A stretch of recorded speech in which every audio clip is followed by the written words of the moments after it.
بسم اللہ الرحمن الرحیم وبہ نستعین سبحانک لا علم لنا الا ما علمتنا انک انت العلیم الحکیم۔ صدر محترم، علماء کرام اور دیگر حاضرین گرامی، وقفے سے پہلے شیخ محمد عبد الوہاب رحمہ اللہ کی تمہیدی گفتگو، جو کہ تمہیدی یعنی بنیادی اور بنائی یا تاصیلی گفتگو کہیں گے کہ آگے کی جو بنیاد ہے وہ خود ایک بنیاد ہے، لیکن یہ بنیادیں اس سے جڑی ہوئی ہے، اللہ پر ایمان اور اس سے آگے کا حصہ مربوط ہے۔ چنانچہ اسی کی تفصیل میں شیخ نے اب آگے کی عبارت میں فرمایا، اعلم ارشدک اللہ لطاعتہ، جان لو، علم حاصل کرو۔ تو یہ وہی تنبیہ کے لیے ہے، ارشدک اللہ لطاعتہ یعنی اللہ تبارک و تعالیٰ اپنی بات کو ماننے اور اس پر عمل کرنے کی ہدایت اور رشد دیوے، آپ کو رہنمائی دیوے۔ آگے کہا ان الحنیفیۃ ملت ابراہیم ان نعبد اللہ وحدہ مخلصین لہ الدین، کہ حنیفیت دین حق، ہاں، یک رخا ہونا، اس کے معنی میں کہیں تو کہیں کہ یہ توحید ہے۔ حنیفیت ابراہیم کی ملت کیا ہے کہ ہم اکیلے اس کی عبادت کریں، مخلصین لہ الدین، دین کو اس کے لیے خالص کر کے۔ جو بھی عبادت اور عمل ہم عبادت اجر و ثواب کے لیے کرتے ہیں، اگر اس میں ہمارا مقصد یہ ہو کہ کوئی دیکھ کے ہماری تعریف کرے تو اخلاص نہیں رہا، دین اس کے لیے خالص نہیں رہا۔ یہ تو ہوا ریا، جو شرک اصغر ہوتی ہے، زیادہ تر کبھی کبھی شرک اکبر ہوتی ہے۔ اگر ایک آدمی نے شرک اکبر کیا، کسی غیر اللہ کو سجدہ کیا یا کسی غیر اللہ سے پکارا، دعا کی، دعا مانگی، شیخ عبد القادر جیلانی یا کسی اور بزرگوں سے دعا مانگی، استغاثہ کیا، ہاں، شرک کا عبادت کی کوئی بھی قسم غیر اللہ کی طرف پھیری اور شرک اکبر کر لیا اور توبہ نہیں کی، تو آپ کا اخلاص ختم ہو گیا۔ ہاں، تو اللہ تبارک و تعالیٰ یہ شیخ کہہ رہے ہیں کہ دین کو خالص کر کے اللہ کی اکیلے عبادت کرنا، یہی ملت ابراہیمی حنیفیت ہے۔ یہ عبارت حنیفیت اور ملت ابراہیم کہاں سے لایا؟ آپ یاد کیجئے کہ اللہ تعالیٰ نے رسول اللہ صلی اللہ علیہ وسلم کو اور آپ کے ذریعے سے ہم کو اور آپ کو حکم دیا، ثم اوحینا الیک ان اتبع ملت ابراہیم حنیفا، پھر ہم نے آپ کی طرف یہ وحی کی کہ ملت ابراہیمی کی پیروی کیجئے، اتباع کیجئے، حنیفا یکسو ہو کر۔ تو حنیف کا معنی کیا ہوا؟ اور ایک تو پہلی بات تو یہ کہ ملت ابراہیمی کی پیروی کرنی ہے۔ ابراہیم علیہ السلام کی ملت کیا تھی؟ وہی بتا رہے ہیں کہ وہ توحید ہے، کہ اللہ کی عبادت خالص کی جائے، کسی اور کی نہ کی جائے۔ اور اللہ تعالیٰ نے قرآن میں اس کو وضاحت سے بیان کیا کہ ما کان ابراہیم یہودیًا ولا نصرانیًا ولکن کان حنیفا مسلما وما کان من المشرکین۔ ابراہیم علیہ السلام نہ تو یہودی تھے نہ نصرانی، جیسے آج ہم یہ کہہ سکتے ہیں کہ محمد رسول اللہ صلی اللہ علیہ وسلم نہ شیعہ تھے، نہ صوفی تھے، نہ حنفی تھے، نہ شافعی تھے، نہ مالکی تھے۔ ہاں، وہ کیا تھے؟ وہ کیا تھے؟ حنیف تھے۔ کس چیز کو ماننے والے تھے؟ قرآن اور سنت جو اللہ نے آسمان سے اتارا، اور ہم کو بھی کہا کہ وہی مانو جو اللہ نے اتارا ہے، یہی ہے حنیفیت۔ تو اللہ تعالیٰ نے کہا کہ ابراہیم علیہ السلام نہ یہودی تھے نہ نصرانی تھے، ولیکن کان حنیفا مسلما، بلکہ وہ تو حنیف تھے، مسلم تھے۔ حنیف کا مطلب کیا ہوتا ہے؟ المائل عن الشرک الی التوحید والمائل عن المعصیۃ الی الامتثال، ہاں، والمائل عن البدعۃ الی السنہ، کہ جو شرک سے ہٹ کر توحید کی طرف جھکے، اس کو اختیار کرے، سنت سے بدعت کو چھوڑ کر بدعت کو اختیار کرے، گناہوں اور فسق و فجور کو چھوڑ کر، معصیت کو چھوڑ کر اطاعت کی طرف آئے، یہ ہے حنیف۔ ہاں، تو اللہ نے کہا کہ حنیف بن جاؤ، اور پھر یہ حکم دیا۔ ہاں، اللہ تبارک و تعالیٰ نے اسی حنیفیت کا ہم کو حکم دیا، اور میں نے شروع میں بتایا کہ اسی کے لیے جین و انس کو پیدا کیا گیا۔ اور اللہ کے نبی صلی اللہ علیہ وسلم، دیکھیے اب انبیاء میں یہاں ایک اور بات جڑتی ہے کہ ہم کو پیدا کس لیے کیا؟ عبادت کے لیے۔ وما خلقت الجن والانس الا لیعبدون، تاکہ میری عبادت کرے۔ عبادت کیسے ہوگی؟ صرف نماز روزہ عبادت ہے کیا؟ نہیں، عبادت کی اپنی ایک تعریف ہے، ہر وہ عمل قول فعل ظاہر باطن جس کو اللہ چاہے پسند کرے، اور اللہ کی شریعت کے مطابق آپ سوتے جاگتے بھی ہیں تو عبادت کر رہے ہیں۔ اسی لیے حضرت علی نے اس کی تفسیر کی کہ الا لیعبدون کا مطلب یہ ہے کہ اللہ کے جو اوامر ہیں، اللہ کے جو نواہی ہیں اس کو آپ مان لو، اس لیے پیدا کیا۔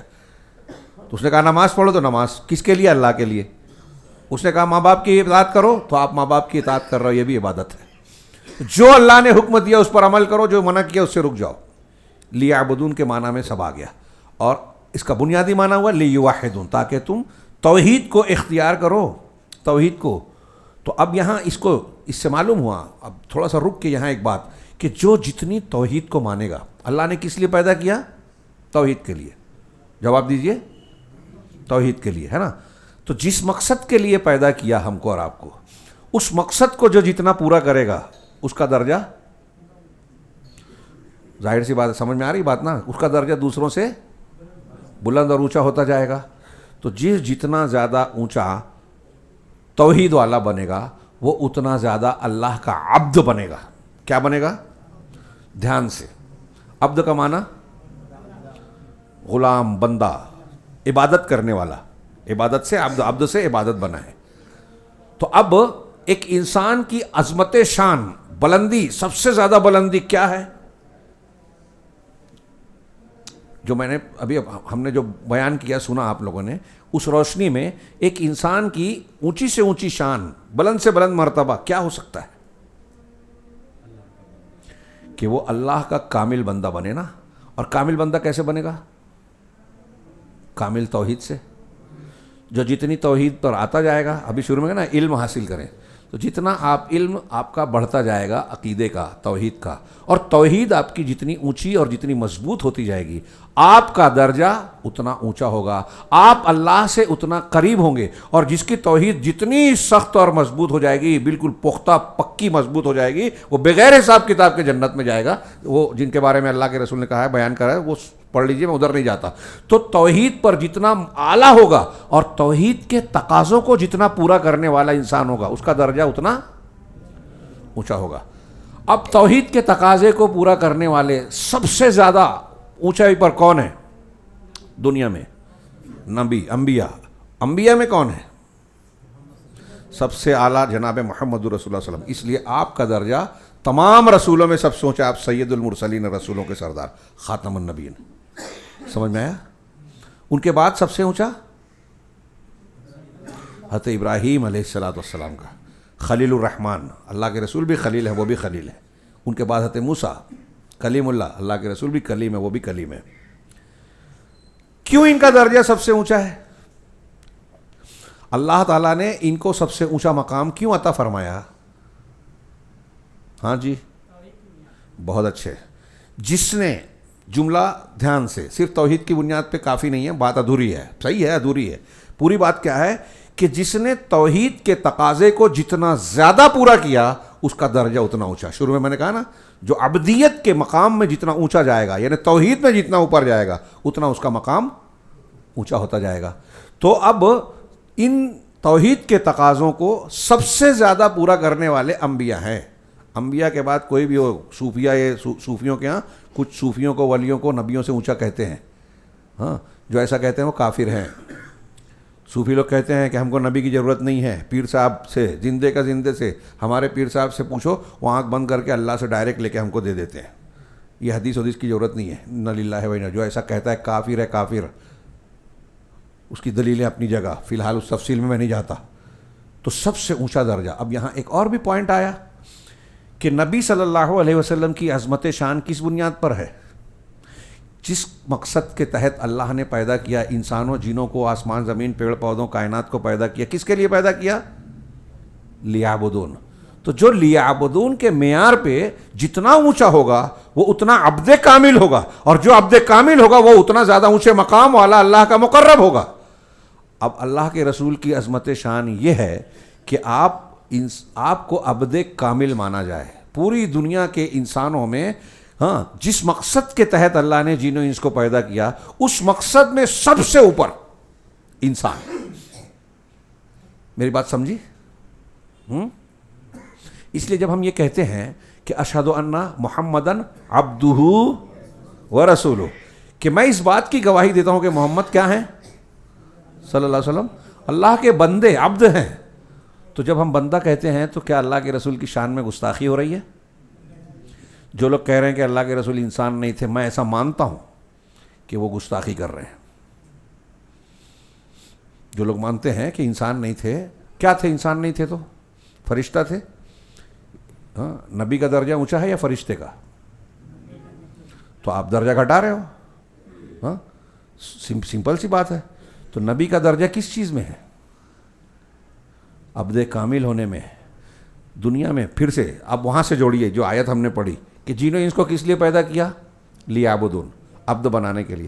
تو اب جس لیے پیدا کیا ہے، پیدا کرنے کے مقصد میں جو جتنا اوپر ہوگا وہ اتنا اونچا انسان، اتنا اونچے درجے والا ہوگا۔ محمد رسول اللہ صلی اللہ علیہ وسلم عبد کامل ہیں، ایسے انسان کہ وہ جو اللہ نے جس مقصد کے لیے پیدا کیا اس مقصد میں سب سے اوپر ہے، سب سے مکمل ہے، دوسروں کے لیے نمونہ ہے، سب سے کامل عبد ہیں۔ اس لیے آپ کو عبد ماننا آپ کی عزت ہے، آپ کی تعظیم ہے، آپ کا اشرف ہونا ہے۔ اشرف المخلوقات جن کو کہا جاتا ہے ان میں بھی سب سے اشرف، انبیاء میں بھی سب سے اعلیٰ۔ کیوں؟ اس لیے کہ توحید کے تقاضوں پر دیکھیے ساری بنیادیں توحید سے قائم ہوتی ہیں۔ سیدنا ابراہیم علیہ الصلاۃ والسلام کی ملت توحید ہے، یہی بتا رہے ہیں شیخ محمد عبدالوہاب۔ ہاں، اسی کے لیے انسانوں کو پیدا کیا اور قرآن کی کئی آیتیں پیش کی۔ ہاں، لہٰذا جو شخص ملت ابراہیمی کو اختیار کرے، اللہ کو اس کی عبادت میں اکیلا جانے، تو اگر وہ گناہ کرے، پھر اب یہ بھی ایک اہم ہے کہ آپ اگر توحید پہ ہیں، ملت ابراہیمی پہ ہیں، اب اگر کوئی گناہ سرزد ہو جائیں یا معاشیت کا کبیرہ گناہوں کا بھی ارتکاب کر بیٹھے تو تب بھی اس سے عذاب سے نجات اور جنت میں داخلے کی بھرپور امید ہے، بلکہ یقین ہے کہ وہ دیر سویر جنت میں جائے گا ضرور، جو توحید پہ مرے گا۔ اور جو اس پر نصوص دلالت کرتی ہیں کہ ایسے کچھ لوگ جو توحید والے ہوں گے اور گناہوں کی کثرت کی وجہ سے جہنم میں چلے جائیں گے تو وہ جل کر کوئلے کی طرح ہو جائیں گے، پھر انہیں نکال کر اللہ تعالیٰ نہر حیات میں ڈالے گا، اور پھر انہیں جب نہر حیات میں ڈالے گا تو اس طرح وہ اگ جائیں گے جیسے سیلاب کے آئے ہوئے مٹی میں پودا تیزی سے اگتا ہے، ویسے بالکل تر و تازہ ہو جائیں گے جہنم سے نکالنے کے بعد نہر حیات میں۔ تو جہنم میں جائیں گے کس لیے؟ گناہوں کی وجہ سے۔ نکلیں گے کس لیے؟ توحید کی وجہ سے۔ توحید تھی لیکن ایسی کمزور تھی کہ ان کو حقوق ادا کرنے اور گناہوں سے بچنے پر نہیں ابھارتی تھی، اس لیے جہنم میں چلے گئے۔ ہاں، تو ان کو نکالا جائے گا اور جنت میں ڈالا۔ کتنی بڑی بات ہے، اس سے بھی پتہ چلا ایمان گھٹتا بڑھتا ہے، کم زیادہ ہوتا ہے، کتنی ضروری چیز ہے۔ بذالک امر اللہ جمیع الناس وخلقہم، اسی کے لیے ملت ابراہیمی جس میں معنی بتایا کہ اللہ کے لیے دین کو خالص کرتے ہوئے صرف اکیلے اللہ کی عبادت کرنا، اسی لیے اللہ نے تمام لوگوں کو پیدا کیا، جو ہے اسی کا حکم دیا، بلکہ اسی کے لیے پیدا کیا، جیسا کہ اللہ نے فرمایا وما خلقت الجن والانس الا لیعبدون۔ اس پر تھوڑی بحث ہو چکی ہے اور اس پر بات دہرانے میں کوئی مذائقہ نہیں ہے، دہراتے رہنا چاہیے۔ ہمارے بچے مسجدوں میں یہ سنتے ہیں، ہم کو لگتا ہے بار بار سنتے ہیں، کیا وہی بات۔ ہاں، آپ بڑے بڑے دانشوروں سے پوچھیے غیر مسلموں میں، کیا آپ یہ مانتے ہو، آپ نے یہ پڑھ لیا؟ میرا کئی سابقہ پڑھا، ہاں، بڑی بڑی ڈگریوں والے سے پوچھا کہ یہ بتائیے کہ ہم اس دنیا میں کیوں آئے، پیدا کرنے والے نے ہمیں پیدا کیوں کیا؟ تو میں نے اگر 5 سے پوچھا تو 4 نے کہا نہیں معلوم، ایک نے 5ویں نے کہا کہ ٹھیک سے نہیں، لیکن آپ بتائیے، آپ مطلب 5 کے 5 نہیں بولے، 10 کے 10 نہیں بولے۔ جن لوگوں نے دنیا کی بہت ساری تدبیریں، سیاست اور کیا کیا سیکھ لیا، لیکن یہی نہیں پتہ کہ ہم جس سفر میں جا رہے ہیں تو کس گاڑی میں بیٹھے ہیں، ہماری منزل ہی طے نہیں ہے۔ اب جیسے ابھی یولا سے آپ کو بمبئی جانا ہے تو آپ بس اسٹیشن پہ جا کے جو بھی گاڑی کھڑی ہو بڑھ جائے گی کیا آپ؟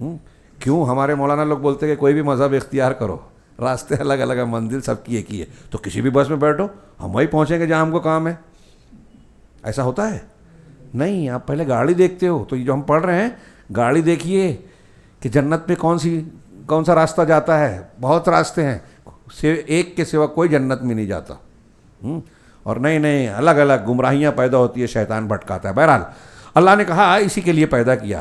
اب یعبدون کا معنی بتایا، یعنی توحید کو اختیار کریں، اور آگے کہا کہ سب سے زیادہ عظیم حکم جس کا اللہ نے بندوں کو جو آرڈر دیا شریعت میں، ہاں، وہ ہے اللہ کو عبادت میں اکیلا ماننا، اور سب سے بڑی چیز جس کو اللہ نے منع کیا ہے، جس سے لوگوں کو منع کیا ہے، وہ ہے شرک کرنا، اور اللہ کے علاوہ اللہ کے ساتھ اللہ کے علاوہ کسی اور کو پکارنا۔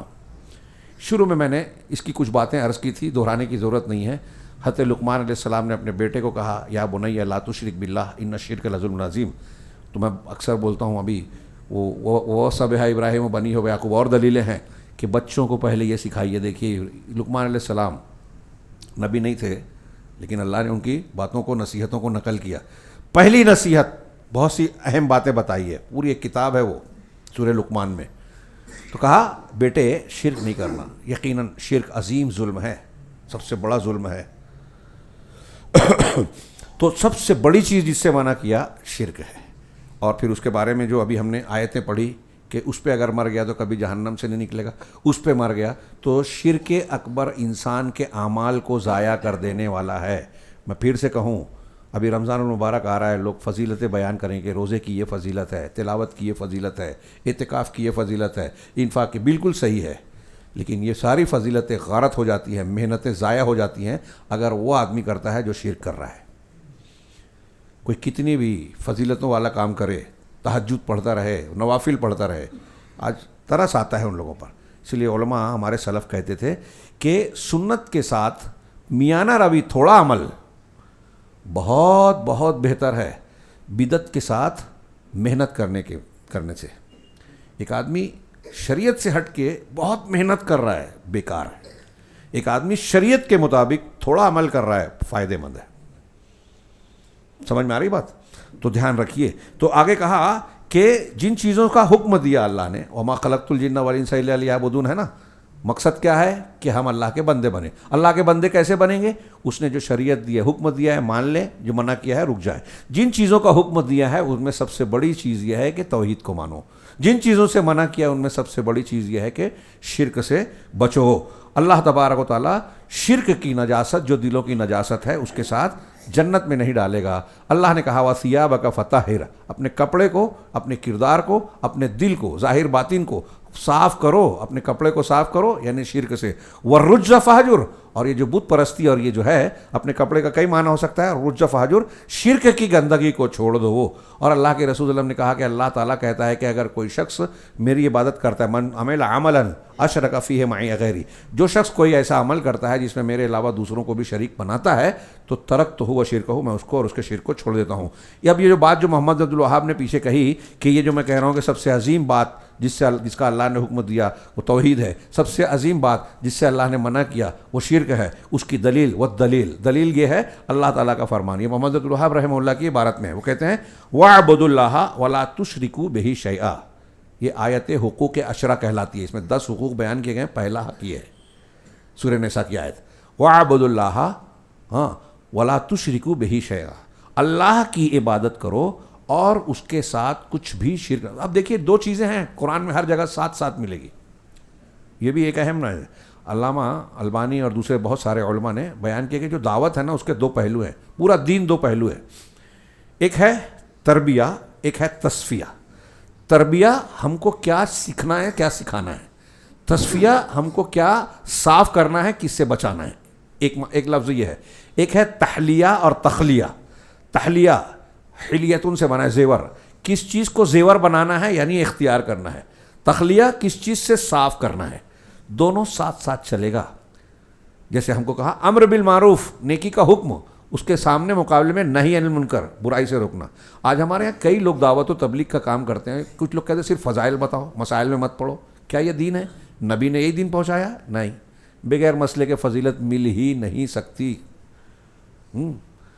مل ہی نہیں سکتی۔ وہ لوگ سوچ لیں، ہم کو ہمدردی ہے، محبت ہے ان سے، ان کا خیر ہے یہ جو میں بیان کر رہا ہوں، برا لگ رہا ہوگا تو بات کی سچائی اور صحیح ہے کہ غلط اس پر ضرور غور کریں، ناراض ہو۔ تو شریعت کہتی ہے نیکی کا حکم، برائی سے روکنا۔ اب جو لوگ شرک کو شرک نہ کہیں، کیا برائی سے روک رہے ہیں؟ جو لوگ غلط کو غلط نہ کہیں، کیا وہ برائی سے روک رہے ہیں؟ آج ہمارے یہاں ہمارے نوجوان اسی کی بنیاد پر یہ نہ کرنے کا نتیجہ کیا نکلا ہے؟ جاہلوں کو عالم سمجھ کے ان کے پیچھے چل رہے ہیں۔ ابھی ڈاکٹر اسرار ہر جگہ کہتا ہوں، پتہ نہیں یہاں کیا حال ہے، اس کو کچھ لوگ بہت اچھا قرآن بیان کرتے ہیں. کیسے؟ آپ جاہل ہیں تو آپ کو کیسے پتا کہ وہ اچھا ہے؟ انداز سے آپ کے دل کو کچھ سکون مل جاتا ہے کہ ہاں ہاں ہاں یہ بات اچھی ہے. ایک جاہل کیسے مولوی کو نمبر دیتا ہے میری سمجھ کے باہر ہے. کئی تقریر ہوتی ہے تو وہ مولانا کی تقریر سب سے اچھی تھی. کیسے؟ آپ نے کیسے جج بن کے نمبر دے دیا؟ پہلا نمبر دوسرا نمبر، تقریری مقابلہ ہو رہا تھا اور آپ جج ہیں. عجیب بات ہے. تو اب کس کو پسند کرتے ہیں؟ جیسے حدیثوں میں صحیح سے زیادہ جھوٹی ضعیف حدیثیں چل رہی ہیں مسلمانوں میں، ایسے آج کل دعوت و تبلیغ کے معاملے میں علماء ربانیین پختہ اور قابل مراجعہ علماء کو لوگ پسند نہیں. ارے بور کر رہے ہیں، علمی بات کرتے ہیں. لیکن جو تو تڑاک کرے گا، تھوڑا چیلنج والی زبان، رد والی بات، تو ہمارے علی انجینئر، ڈاکٹر اسرار، مولانا عبداللہ المودودی، سید قطب، جتنے کا نام لیا ایک بھی باقاعدہ عالم نہیں ہے. لکھ لو، ایک بھی باقاعدہ عالم نہیں ہے. اور عظیم الشان گمراہیاں ہیں، ٹھوکریں ہیں ان کی. ڈاکٹر اسرار صحابہ کے بارے میں شیعیت کے قائل ہیں. سنی اور شیعہ کے اختلاف کا کہتے ہیں کوئی خاص بات نہیں، تاریخی ہے. صحابہ کے تعلق سے ہمارا اختلاف تاریخی نہیں ہے، دینی ہے، عقیدے کا ہے. اللہ نے کہا، اللہ ان سے راضی ہوا. اللہ نے کہا کل وعد اللہ الحسنہ، تمام صحابہ کے لیے اللہ نے حسنہ اور جنت کا وعدہ کیا ہے. اور شیعہ کہتا ہے کہ وہ بری ہے، کافر ہے، مرتد ہو گئے تھے. تو تاریخی جھگڑا ہوا، یہ دینی جھگڑا ہے، قرآن حدیث کا جھگڑا ہے. ڈاکٹر اسرار جاہل آدمی کو سمجھا نہیں، اور ہمارا مولوی بول رہا، ہمارا نوجوان بولتا ہے بہت اچھا درس دیتے. قرآن کے خلاف بول رہے ہیں آپ، بولتے درس. اس سے بھی بڑی خطرناک بات میرے موبائل میں ہے، حافظ تو آپ پاس کئی ہوگی. وہ کہتا ہے کہ هو الاول والآخر والظاہر والباطن، سورہ حدید کی ابتدائی آیتوں میں ہے کہ اللہ ہی اول ہے، آخر ہے، ظاہر ہے، باطن ہے.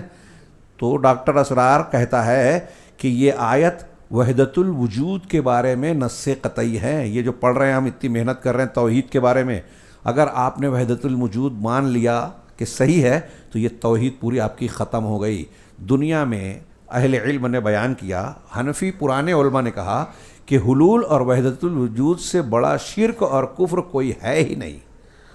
وحدت الوجود کا مطلب یہ کہ ہر چیز میں اللہ ہے، اس کھمبے میں ہے، اس پنکھے میں ہے، اس دیوار میں ہے، آپ میں ہے، مجھ میں ہے. وہ جو ہندو لوگ مانتے ہیں، ہندوؤں کا عقیدہ ہے یہ ایک طبقے کا، یونانیوں کا تھا، ان کا جو اصلی شنکر اچاریہ گزرا ہے نا، اس کا عقیدہ تھا وحدت الوجود والا. اس سے لیا صوفیہ نے اور اس کو گھسا دیا قرآن میں، قرآن کی تشریح میں. اور یہ ڈاکٹر اسرار اس کفر کو قرآن سے ثابت کر رہے ہیں، اور ہم بول رہے ہیں اچھا درس دے رہا ہے.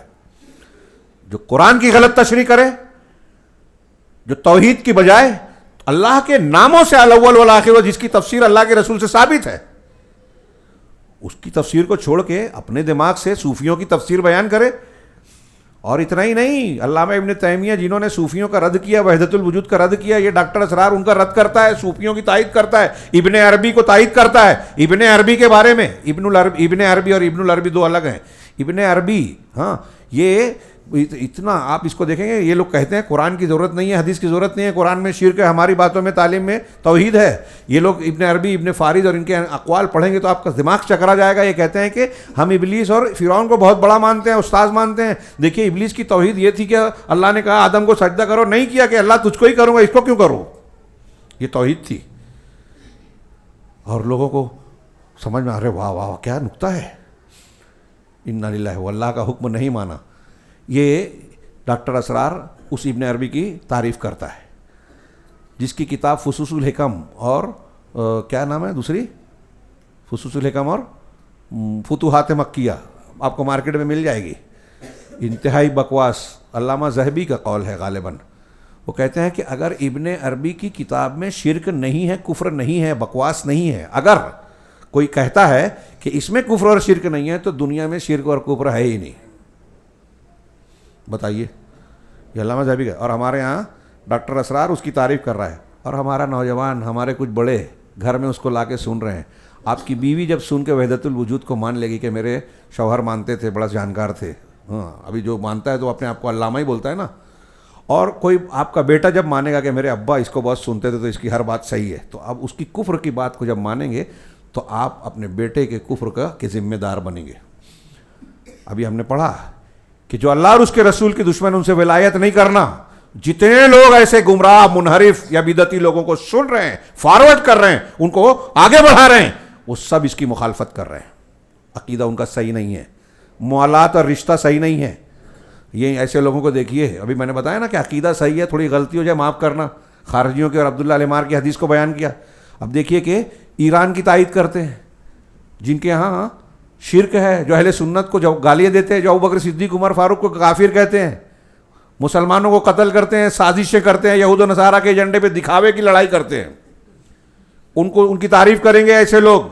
اور سعودی عرب جس کا عقیدہ صحیح ہے, جو پوری عالم اسلام میں قرآن بانٹ رہا ہے, دعوت دے رہا ہے, سارے عالم اسلام کے لوگوں کو بلا کے پڑھا رہا ہے, مبلغین کو بھیج رہا ہے, عیسائیت سے لڑ رہا ہے, ہاں مساجد اور مدارس کا کیا کردار ہے ایران کا اس سلسلے میں. اس سعودی عرب کی اگر کوئی غلطی معلوم ہو جائے, وہ ثابت ہو کہ نہ ہو, اس پر گالی دینا شروع کر دیتے ہیں. ان کا عقیدہ اور منہج صحیح ہے تو وہ ہمارے دوست ہیں, غلطیاں ہوں گی ہم ان کی اصلاح کریں گے. ابھی میں نے بتایا عبداللہ العمار والی, کیونکہ عقیدہ صحیح ہے. ایران اور ان لوگوں کا عقیدہ غلط ہے, بشار الاسد کا اور ان لوگوں کا, لوگ ان کی تائید کرتے ہیں. اور آپ دیکھیے کہ یہ جو تحریکی ہیں یہ بدعتیوں کا ساتھ دیتے ہیں. سید قطب اور ان کے دور سے یہ چلا آ رہا ہے کہ اہل بدعت سے دوستی کرتے ہیں, ان کا ساتھ دیتے ہیں, اور اہل سنت اور اہل حق اور اہل الحدیث کی مخالفت کرتے ہیں. تو یہ خود ان کے غلط ہونے کی ایک بہت بڑی علامت ہے.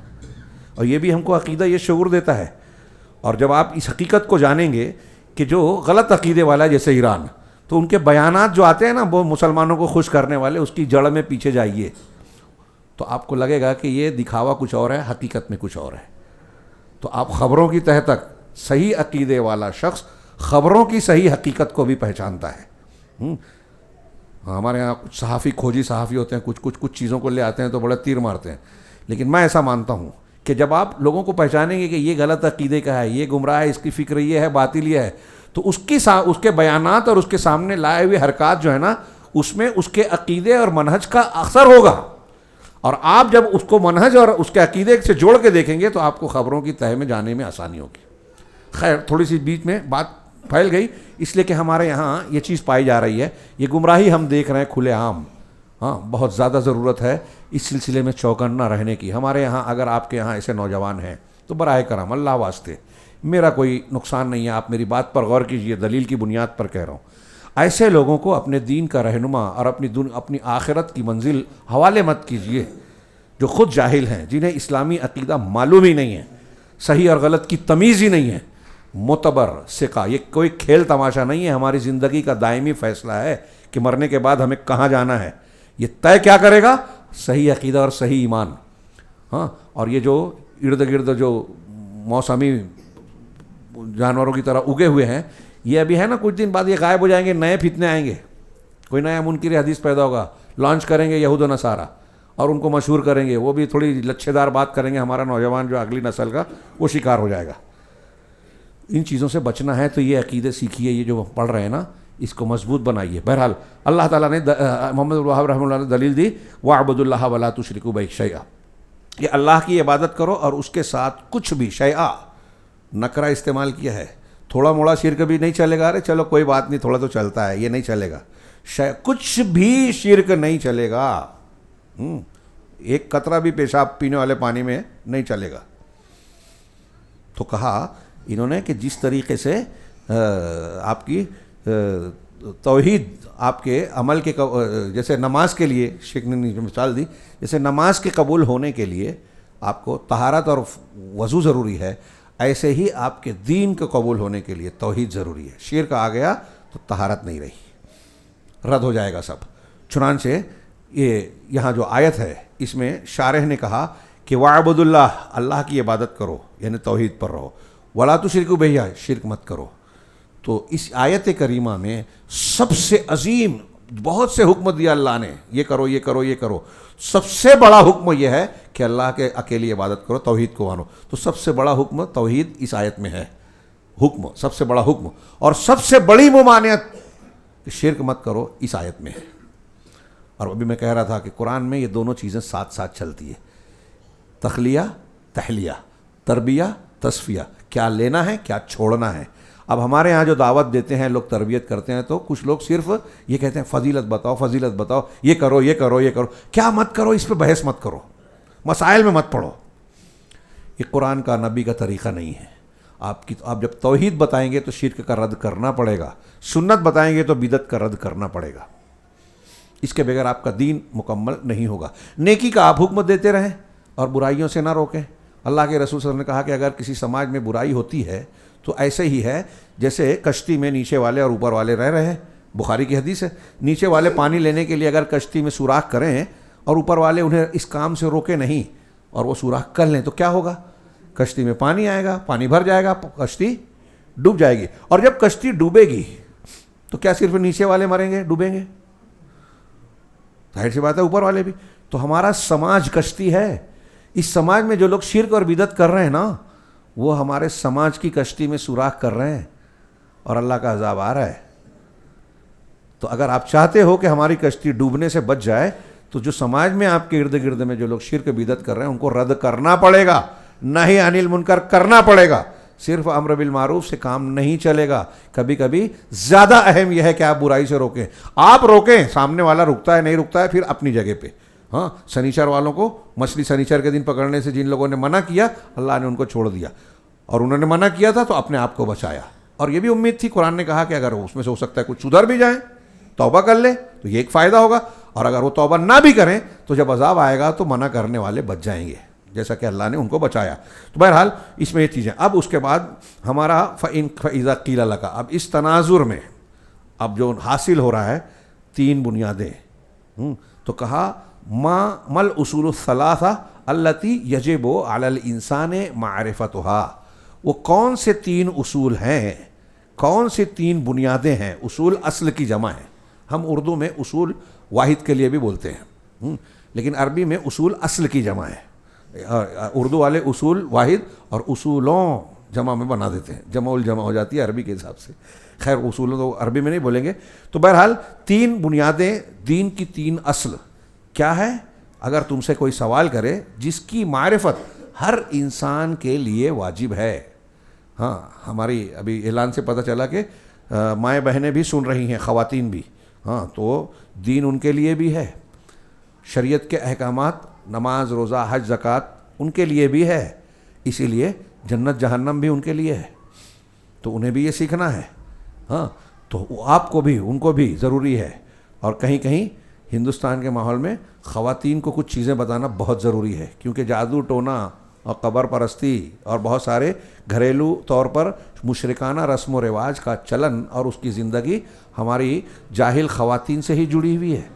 اور عام طور سے بہت سارے خواتین دین سیکھتی نہیں ہیں, مسجدوں میں جاتی نہیں ہیں, اس لیے جو ہے ان کے ہاں چلن میں جو رواج ہے, رسم ہے اور شرکیہ اور بدعتی کام ہے, وہ ان کے نزدیک بڑی اہمیت کے حامل بن جاتے ہیں. ہاں, لہٰذا الحمدللہ جو خواتین یہ جانتی ہیں, دین جانتی ہیں, توحید سمجھتی ہیں, وہ اللہ کا شکر ادا کریں کہ اللہ نے سب سے بڑی نعمت دی ہے. سب سے بڑی سب سے بڑی سب سے بڑی دنیا میں ایک آدمی آج کے حساب سے ایلن مسک, اور اس سے بھی کئی گنا زیادہ بڑھ جائے. ایلن مسک ابھی 1 نمبر کا پیسے والا بن گیا ہے, ایسی خبر آئی تھی, اس لیے اس کا نام لیا. اس سے بھی زیادہ بن جائے, لیکن توحید نہیں ہے تو وہ سب سے زیادہ فقیر ہے, محتاج ہے. دھیان رکھیے گا. اور اگر آپ فاقہ کر رہے ہیں لیکن آپ کے پاس توحید ہے تو یاد جان لیجئے کہ آپ ایلن مسک سے زیادہ مالدار ہیں. قیمتی دولت سب سے آپ کے پاس ہے. اس سے زیادہ قیمتی, یعنی توحید والی ہدایت جس کے پاس ہے, اس سے زیادہ اہم چیز کوئی نہیں ہے دنیا میں. یہ میں ہوائی بات نہیں کہہ رہا ہوں. ہاں, اللہ تبارک و تعالیٰ, شیخ محمد الوہاب کہہ رہے ہیں کہ اگر کوئی پوچھے کہ انسان پر وہ 3 اصول کیا ہیں جس کا جاننا ہر انسان پر, مرد ہو یا عورت, واجب ہے, فرض ہے, ضروری ہے, تو آپ جواب دیجئے اس کا. اس کا جواب یہ ہے کہ معرفت العبد ربہ و دینہ و نبیہ محمد صلی اللہ علیہ وسلم. بندے کا اپنے رب کی معرفت رکھنا, اپنے رب کو پہچانے. معرفت رب ساری چیزوں کی بنیاد ہے. آپ کو سکون ملے گا رب کی معرفت سے. جو رب کی معرفت میں جتنا کم ہے, جتنا دور ہے, وہ اتنا بے سکون میں رہے گا. جو رب کے بارے میں جتنا غلط جانتا ہے وہ اتنی زندگی کی بے کیفی سے دوچار ہوگا. یہ ایک روحانی اور محسوس کی جانے والی بات ہے. اسی لیے اللہ کے رسول صلی اللہ علیہ وسلم نے کیا فرمایا, ذاقت عمل ایمان. اسی سے جڑی ہوئی روایت پیش کر رہا ہوں. اس شخص نے, صحیح مسلم میں ہے, اس شخص نے ایمان کا مزہ چکھ لیا. مزہ کیسا ہوتا ہے؟ جیسے میں بولوں کہ یہ میرا چشمہ کالا ہے, یہ طارق صاحب نے جو لباس پہنا ہے اس کا رنگ یہ ہے، یا طارق صاحب کی شکل صورت ایسی ہے، فلاں کی شکل ایسی ہے، تو ہم کچھ بیان کر سکتے ہیں. لیکن اگر میں بولوں کہ آپ نے فلاں پھل کھایا ہے، اس کا مزہ کیسا ہوتا ہے، کسی پھل کا مزہ بیان کر سکتے ہیں آپ؟ زیادہ سے زیادہ کیا بولیں گے؟ کھٹا ہے، میٹھا ہے. چلو میٹھا ہے، میٹھا ہے، سیب میٹھا ہے کہ نہیں؟ سیب میٹھا ہے تو امرود میٹھا ہے، چیکو میٹھا ہے، کھجور میٹھی ہے، شہد میٹھی ہے، پانی کو بھی میٹھا بولتے ہیں. اور ایک ہنی مون بھی ہوتا ہے، وہ مون بھی میٹھا ہوتا ہے.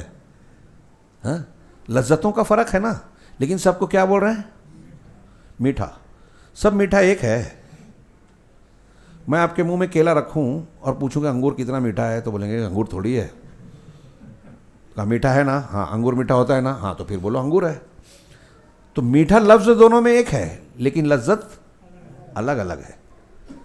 تو لذتیں جو ہے وہ ایک لفظ سے ہم تعبیر تو کر دیتے ہیں، اس کی صحیح ترجمانی نہیں کر سکتے، اس کو محسوس کیا جاتا ہے.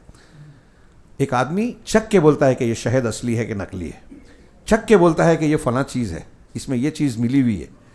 تو اس لذت کو وہ پہچانتا ہے، محسوس کرتا ہے. تو اللہ کے رسول نے ایمان کی لذت کہا، شیرینی کہا، حلاوت ایمانی کہا بعض حدیثوں میں، اور بعد میں لذت. ذاقہ طعم الایمان، ایمان کی لذت. ذاقہ حلاوت الایمان، ایمان کی شیرینی مٹھاس چکھ لی. کس نے؟ من رضی باللہ ربا وبالاسلام دینا وبمحمد صلی اللہ علیہ وسلم نبیہ. جو محمد اللہ کے رب ہونے پہ راضی ہوا، محمد کے اسلام کے دین ہونے پہ راضی ہوا، اور محمد صلی اللہ علیہ وسلم کے نبی ہونے پر راضی ہوا. کیا مطلب ہے؟ راضی ہونا، خوش ہونا. خوش ہونا کس کو بولتے ہیں؟ اب جو ہمارے ہاں ایسے لوگ پائے جاتے ہیں کہ محمد صلی اللہ علیہ وسلم کی وہ تعلیم سمجھ میں نہیں آتی، وہ حدیث میرے لیے قابل قبول نہیں ہے، اس میں جو حصہ بقرہ بتایا گیا ہے وہ سمجھ میں نہیں آتا، آج کے زمانے میں سود ضروری ہے، اللہ کے رسول نے حرام کیا، وہ سمجھ میں نہیں آتا، اللہ نے حرام کیا. تو آپ اگر ایسا کہہ رہے ہیں تو آپ راضی نہیں ہیں. آپ اللہ کے رسول کی سنت ہے، شعار ہے داڑھی رکھنا، آپ نہیں رکھا رہے ہیں، اس کا مطلب آپ اللہ کے رسول سے راضی نہیں ہیں. اب جو لوگ نہیں بول پاتے تو یہ کہتے ہیں کہ یہ حدیث ہی صحیح نہیں ہے، میں نہیں مانتا، محدثین نے غلطی کی ہوگی. تو آپ اللہ کے رسول سے راضی نہیں ہیں، اللہ سے راضی نہیں ہیں. تو اللہ کے رب ہونے پر راضی، مطلب رب ہونے کی حیثیت سے اللہ نے ہم کو امیر بنایا، غریب بنایا، گورا بنایا، کالا بنایا، لمبا بنایا، ناٹا بنایا، ہندوستان میں پیدا کیا، سعودی عرب میں، سری لنکا میں، برما میں، جہاں پیدا کیا، وہ رب ہے، اس کی ربوبیت ہے. اس نے مصیبت دی، میرے گھر میں کسی کو بیمار کر دیا، کسی کو اپاہج بنا دیا، ہمارے کاروبار میں نقصان ہو گیا، اس کی ربوبیت ہے. تو جیسا اس نے کیا، میرے گھر میں میرے ابا کی میت ہو گئی، اللہ کا فیصلہ ہے، ربوبیت ہے، زندگی موت دیتا ہے، وہ ربوبیت میں ہے. تو میں راضی ہوں، مطلب میرے گھر میت ہوئی تو اللہ پر اعتراض نہیں کر رہا ہوں کہ میرے ہی گھر ملا تھا کیا، میرے ابا بھی 2-4 سال اور زندہ ہوتے، ابھی تو میں کمانا شروع کیا، تھوڑی خدمت کر لیتا. تو اللہ آپ سے مشورہ کر کے کرے گا؟ اگر آپ ایسا بولتے ہو تو آپ اللہ کے رب ہونے پہ راضی نہیں ہیں، اعتراض کر رہے ہیں. تو اب یہ دیکھیے جو حدیث پیش کی ہے، اللہ کے رب ہونے پر، محمد صلی اللہ علیہ وسلم کے نبی ہونے پر، اور اسلام کے، یہی 3 سوال ہے. یہاں کہا کہ اگر آپ سے پوچھا جائے کہ انسان پر کون سی 3 چیزوں کو جاننا لازم ہے، تو کہا رب کے، بندے کا یہ جاننا کہ اس کا پروردگار کیا ہے، کون ہے، کیسا ہے، مطلب جو بتایا جا سکتا ہے، جان سکتا ہے. اس کے رب کی معرفت، اس کے دین کی معرفت، اس کے نبی محمد صلی اللہ علیہ وسلم کی معرفت. یہی 3 چیزیں ہیں. شیخ نے نیچے کہا کہ یہی 3 چیزیں ہیں جس کے بغیر مؤذن کی اذان پوری نہیں ہو سکتی، جس کے بغیر آپ کی نماز پوری نہیں ہو سکتی، جس کے بغیر ایک شخص مسلمان اسلام میں داخل نہیں ہو سکتا، جس کے معنی بغیر ایک آدمی دنیا کے کوئی عبادت کو قبول نہیں انجام نہیں دے سکتا، اور جس کے معنی بغیر اللہ کے یہاں کوئی عبادت قبول نہیں ہوگی، اور جو قبر میں پوچھا جائے گا. یہی 3 سوال ہے. اس کی یہ اہمیت ہے. فَإِذَا قِيلَ لَكَ، اب اگر تم سے سوال کیا جائے، میں شارٹ میں آگے بڑھ رہا ہوں کیونکہ ان چیزوں کو جو میں نے بتایا کہ ان 3 سوالوں کی کیا اہمیت ہے، یہ تھوڑا سا شروع میں بیان کر چکا ہوں. ان 3 سوالوں کی بنیاد ہے. ان 3 سوالوں کو جانے بغیر اگر کوئی مر گیا اور قبر میں منکر نکیر کو جواب نہیں دے پایا تو منکر نکیر کہیں گے کہ تو نے نہ جانا نہ سمجھا. اس سے میں نے استدلال یہ بھی کیا تھا، شروع میں بیان کیا، شاید بعد میں کچھ لوگ آئے، کہ اس سے پتہ چلا کہ ہر انسان پر، مرد ہو یا عورت، ہاں اسے یہ 3 سوال سیکھنا، جاننا، سمجھنا ضروری ہے. اجمالی طور سے دلیل کے ساتھ جاننا ہے. ہمارا رب پیدا کرنے والا، کائنات کا بنانے والا اللہ ہے، دلیلوں سے یہ جاننا چاہیے. بہت زیادہ تفصیل نہ معلوم ہو. لیکن اگر آپ یہ کہیں کہ مجھے پتہ نہیں کس نے بنایا، نہیں چلے گا. ابھی میں نے شروع میں بتایا نا کہ دنیا میں جب آپ ایک چھوٹی سے چھوٹی بات کو، چیز کو، یہ میں جس کرسی پہ بیٹھا ہوں، میرے سامنے جو ٹیبل ہے یا جو چیز ہے، یا کوئی چھوٹی سے چھوٹی چیز لے لیجیے، اگر کوئی آپ کو بولے کہ یہ خود سے بن گئی ہے، آٹومیٹک. وہ ایک مناظرہ بتاتے ہیں کچھ لوگ، امام حنیفہ رحمہ اللہ اور کچھ لوگ دوسرے عالم کی طرف منسوب کرتے ہیں کہ ایک مناظرہ ہوا، ایک شخص دربار میں آیا اور کہنے لگا میں نہیں مانتا کہ اس کائنات کو کوئی بنانے چلانے والا ہے، رب نہیں ہے. تو امام صاحب سے ان کا مناظرہ طے ہوا کہ کون فلاں دن فلاں ٹائم جو ہے تم حاضر ہو جانا، گفتگو ہوگی. اب اس ٹائم جو ہے انتظار ہوتا رہا، دربار بھرا رہا. وہ سامنے انکار کرنے والا بھی آ گیا، مولوی صاحب یعنی امام صاحب نہیں آئے. انتظار ہو رہا ہے. اب جب اٹھنے والے ہی تھے تو وہ دروازے میں دربار میں داخل ہوئے. بادشاہ پھٹ پڑا کہ آپ کو ٹائم مقرر معلوم تھا، اتنی دیر سے کیوں آئے؟ تو کہا بادشاہ سلامت غصہ ہونے سے پہلے میری بات سن لیجیے. کہا کیا بات ہے؟ کہا میں مجبور تھا. کہا کیسے؟ کہا میرا گھر دریا کے اس پار ہے، دریا کے اس پار ہے، اور میں جب یہاں پہنچنے کے لیے نکلا تو دریا کے اس پار جب میں پہنچا تو نہ کوئی کشتی تھی، نہ کوئی ایسا سادھن، ذریعہ جس کے ذریعے میں اس پار سے اس پار آتا. بہت دیر انتظار کیا. بولا اچھا کوئی تھا ہی نہیں. تو پھر کیا کیا؟ کہا اچانک میں جب یہاں کھڑا ہوا تھا، اچانک بازو میں ایک درخت ہوگا جس کو ہم جھاڑ بولتے ہیں، درخت، پیڑ. ایک پیڑ ہوگا اور بڑا ہوتے چلا گیا، بڑا ہو گیا. میں دیکھتا رہا. پھر بڑا ہونے کے بعد وہ کٹ گیا خود سے. ہماری زبان میں آپ و آپ کٹ گیا. کٹنے کے بعد اس کے تختے اور پٹریاں بنتی گئیں، چھٹتی گئی، اور چھٹنے کے بعد وہ ایک دوسرے سے جڑ کے کشتی بن گئی. آپ و آپ، خود بخود. تو وہ کشتی بن گئی، اور کشتی بننے کے بعد پانی میں کنارے پہ آ گئی. میں اس میں بیٹھ گیا اور خود سے اس نے مجھے اس پار چھوڑ دیا. تب میں پہنچا ہوں. تو سارے لوگ ہنسنے لگے، اور وہ جو مناظر تھا، جو رد کرنے آیا تھا، وہ تو اور ہنسا اور کہنے لگا کہ کیسے بے وقوف آدمی سے میری بات چیت رکھ دی آپ لوگوں نے. یہ پاگل آدمی مجھ سے کیا بات کرے گا؟ تو امام صاحب نے کہا کہ کیوں یہ بے وقوف کیوں بول رہا ہے مجھے؟ کہا تم ایسی بات ہی کر رہے ہو کیا؟ کون سی بے وقوفی کی بات کی؟ کہا تم کہہ رہے ہو کہ جھاڑ ہوگا، بڑا ہو گیا، خود سے کٹ گیا، خود سے کٹ کے کشتی بن گیا، ترش گیا، بن گیا، پانی میں آ گیا، بغیر چلانے والے کے چل گیا. تو کہا یہ نہیں ہو سکتا کیا؟ بولے ہو ہی نہیں سکتا، کوئی بے وقوف سے بے وقوف آدمی نہیں مانے گا. تو امام صاحب نے کہا کہ تم تو مناظرہ ہار گئے. ارے بولے یہ تو اور بے وقوفی کی بات، ابھی جو شروع ہی نہیں ہوا ختم کیسے ہوا؟ تو بولے ختم ہو گیا. ارے تم مجھ کو بے وقوف اس لیے بول رہے ہو کہ ایک جھاڑ اچانک اگ نہیں سکتا، خود سے کٹ نہیں سکتا، خود سے کشتی نہیں بن سکتی، کشتی خود سے چلانے والے کے بغیر چل نہیں سکتی. تو جو کشتی، ایک کشتی خود سے نہیں بن سکتی، تم ایسا مانتے ہو اور میں مانوں تو آپ بے وقوف بول رہے ہو. تو تم کو کتنا بڑا بے وقوف کہنا چاہیے جو یہ مانتا ہے کہ یہ دنیا، کائنات، آسمان زمین بغیر بنانے والے کے بن گئی، بغیر چلانے والے کے چل رہی ہے. دن رات، موسموں کی تبدیلی، ہواؤں اور سورج چاند دھوپ اور اس کا سارا نظام چل رہا ہے. تو آپ کہہ رہے ہو کہ یہ بغیر چلانے والے کے چل رہی ہے، تو یہ کون سی بے وقوفی ہوئی؟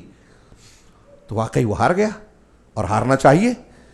یہ ربوبیت کی میں نے دلیل بھی بیان کر دی، جو ہمارے درس کا ایک حصہ بھی ہے، آگے بیان کیا انہوں نے. چنانچہ آگے انہوں نے کہا کہ قیلا فاذا قیل لک من ربک، اگر آپ سے یہ کہا جائے کہ تمہارا رب کون ہے، تمہارا رب کون ہے، تو تم اس کا جواب دو. شیخ محمد الوہاب رحمہ اللہ نے کہا، اور یہ بڑی شاندار بحث ہے. اللہ کی ربوبیت کی دلیلیں بیان کرنے، سننے، جاننے میں بڑا مزہ آتا ہے، اور بہت زبردست اس میں یعنی دلیلیں اور پہلو ہیں. جتنی بات آپ کرتے جائیں کم پڑے گا. میں مشورہ دوں گا کہ پرانی چیز میں مولانا ابوالکلام آزاد نے تفسیر سورۃ الفاتحہ میں رب العالمین میں ربوبیت کی جو بحث کی ہے، پڑھیے ضرور، بڑا مزہ آئے گا. بڑے اچھی چیزیں بیان کی کہ کس طرح اللہ کے رب ہونے کی دلیلیں ہیں. یہ جاوید اختر اور ایسے ملحدین جو الٹی سیدھی باتیں کرتے ہیں، ان کا بہت بھرپور جواب مل جائے گا آپ کو، اور وہ قرآن کی روشنی میں. کہ ہر چیز کیسے، انہوں نے بڑے اچھے اچھے سوالات کیے کہ پیڑ پودے، جانوروں پر غور کیجئے، یہ نظام ہے، بارش ہوتی ہے کیسے، مردہ زمین زندہ ہوتی ہے، کون زندہ کرتا ہے، کون بارش برساتا ہے، بلی پیدا ہوتی ہے، مچھلیاں پانی میں، ان کے بچے تیرنے لگتے ہیں، کس نے سکھایا؟ ہاں ماں کے پیٹ سے بچہ پیدا ہوتا ہے، کون اس کو سکھاتا ہے کہ بھوک لگے تو رونے لگ؟ کون اس کو سکھاتا ہے کہ ماں کے سینے جیسے ہی اس کے منہ سے لگاتی ہے چوسنے لگتا ہے؟ یہ چوسنا اس کو کس نے سکھایا؟ ہاں بلی تھوڑی تھوڑی دیر پہ اپنے بچے کو جو ہے منہ میں دبا کے جگہ بدلتی ہے، اس لیے کہ اسے پتا ہے کہ اس کی بو سونگھ کر بلا آتا ہے اور بلے نے بچے کو پال لیا تو اس کے پھاڑ کھائے گا، تو اس سے بچانے کے لیے بلی جگہ بدلتی ہے۔ اس کو یہ کس نے سکھایا؟ مولانا آزاد نے اس کی تشریح کی، الذی خلق فسوی سبح اسم ربک الاعلی، الذی خلق، جس نے پیدا کیا، فسوی، ٹھیک ٹھاک کیا، تسویہ کیا، برابر ہر عضو کو بہتر بنایا، ناک کہاں، کان کہاں، آنکھ کہاں، کیسی ہونی چاہیے، کتنی بڑی ہونی چاہیے، ٹھیک ٹھاک بنایا، نقص درست کیے، والذی قدر، اور جس نے ہر چیز کا اندازہ ٹھہرایا، مقدر کیا، کون کہاں کتنا ہونا چاہیے، وفہدا، اور پھر اس کے ہدایت دی، راستہ بتایا۔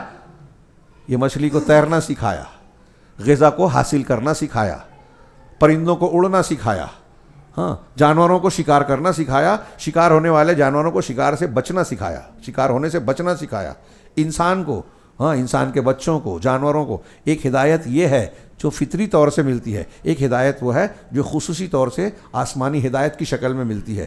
ہدایت کی بھی کئی قسمیں ہیں، عمومی ہدایت اور خصوصی ہدایت۔ تو اللہ تبارک و تعالیٰ نے، شیخ نے جواب دیا کہ میرا رب جب تم سے پوچھے کہ تمہارا رب کون ہے تو آپ جواب دیجئے کہ میرا رب وہ ہے جس نے میری پرورش کی، ربانی تربیت کی۔ تربیت ہم اردو میں بولتے ہیں، یہ رب سے ہی بنا ہے۔ رب کا معنی، ربوبیت کا معنی ہوتا ہے پالن ہاری، پالن ہار، پرورش کرنے والا۔ اللہ کا جو اسم ہے رب، اس کے کئی معنی لوگوں نے کیا، آقا، پالن ہار، پرورش کرنے والا، اور مالک متصرف، ایسا مالک جو تصرف کا اختیار رکھتا ہے کائنات میں۔ اب جو لوگ یہ کہتے ہیں کہ اولیاء، ابدال، قطب، غوث، یہ لوگ مل کے نظام کائنات چلاتے ہیں، مطلب تصرف کر رہے ہیں، تو جو ایسا مانتے ہیں وہ اللہ کو رب اکیلا نہیں مان رہے، ان کو بھی رب مان رہے۔ جن کے بارے میں مانتے ہیں کہ حضرت علی کائنات میں کچھ کرتے ہیں، تصرف کرتے ہیں، تو جو تصرف کرنے والا حضرت علی کو مانے، شیخ عبد القادر جیلانی کو مانے، نبی کریم صلی اللہ علیہ وسلم کو مانے، فرشتوں کو خود سے کرنے والا مانے، وہ ربوبیت میں شرک کرنے والا ہوگا۔ کائنات میں ایک پتا بھی اللہ کے حکم کے بغیر نہیں ہلتا۔ فرشتے جو کرتے ہیں، انسان جو کرتے ہیں، اللہ کے حکم کے اور توفیق کے بغیر کر ہی نہیں سکتے۔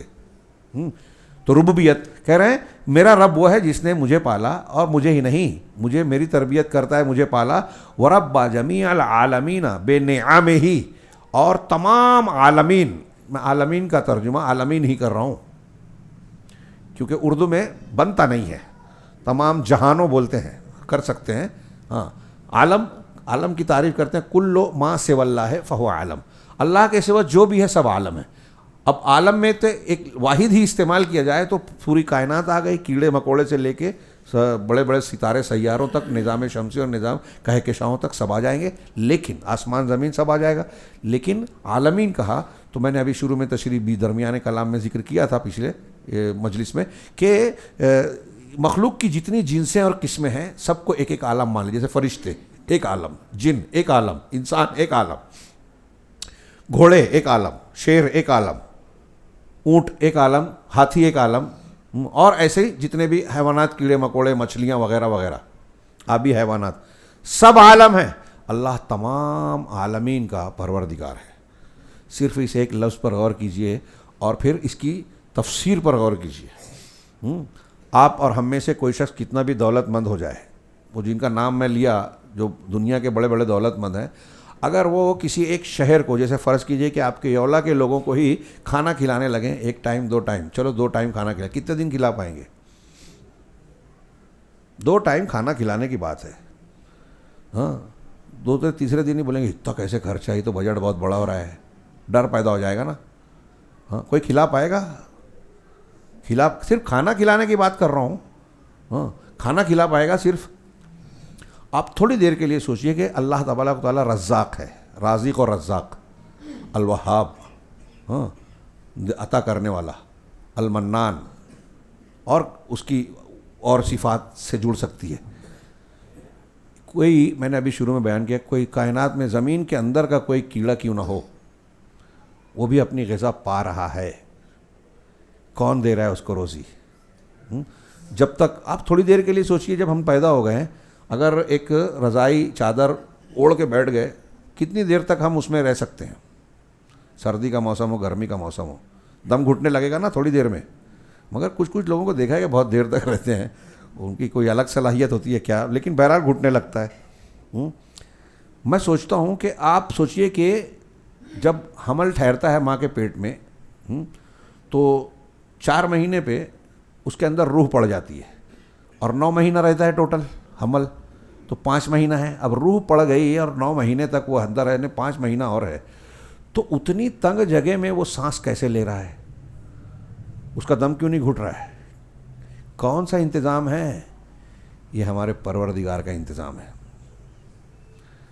کہ وہاں اس کو جس شکل میں آکسیجن چاہیے، جس شکل میں غذا چاہیے، ماں کے اندر جسم میں پیٹ میں ایسے نظام بنا دیا، ایسا نظام رکھ دیا جس سے اس ماں کے پیٹ میں پلنے والے بچے کی پوری ضروریات، اس کی ضروریات پوری ہو رہی ہے.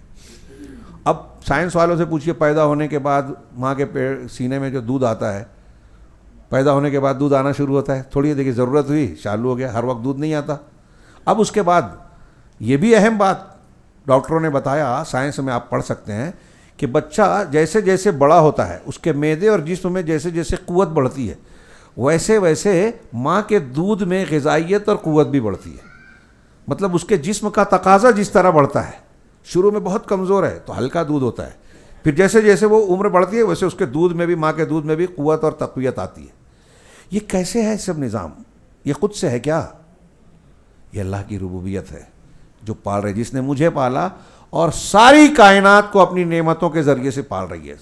سارے انسانوں کو، جانوروں کو، حیوانات کو، کیڑے مکوڑوں کو، سارے عالم کو ان کی جو جو ضرورت ہے سب دے رہا ہے، انتظام کر رکھا ہے.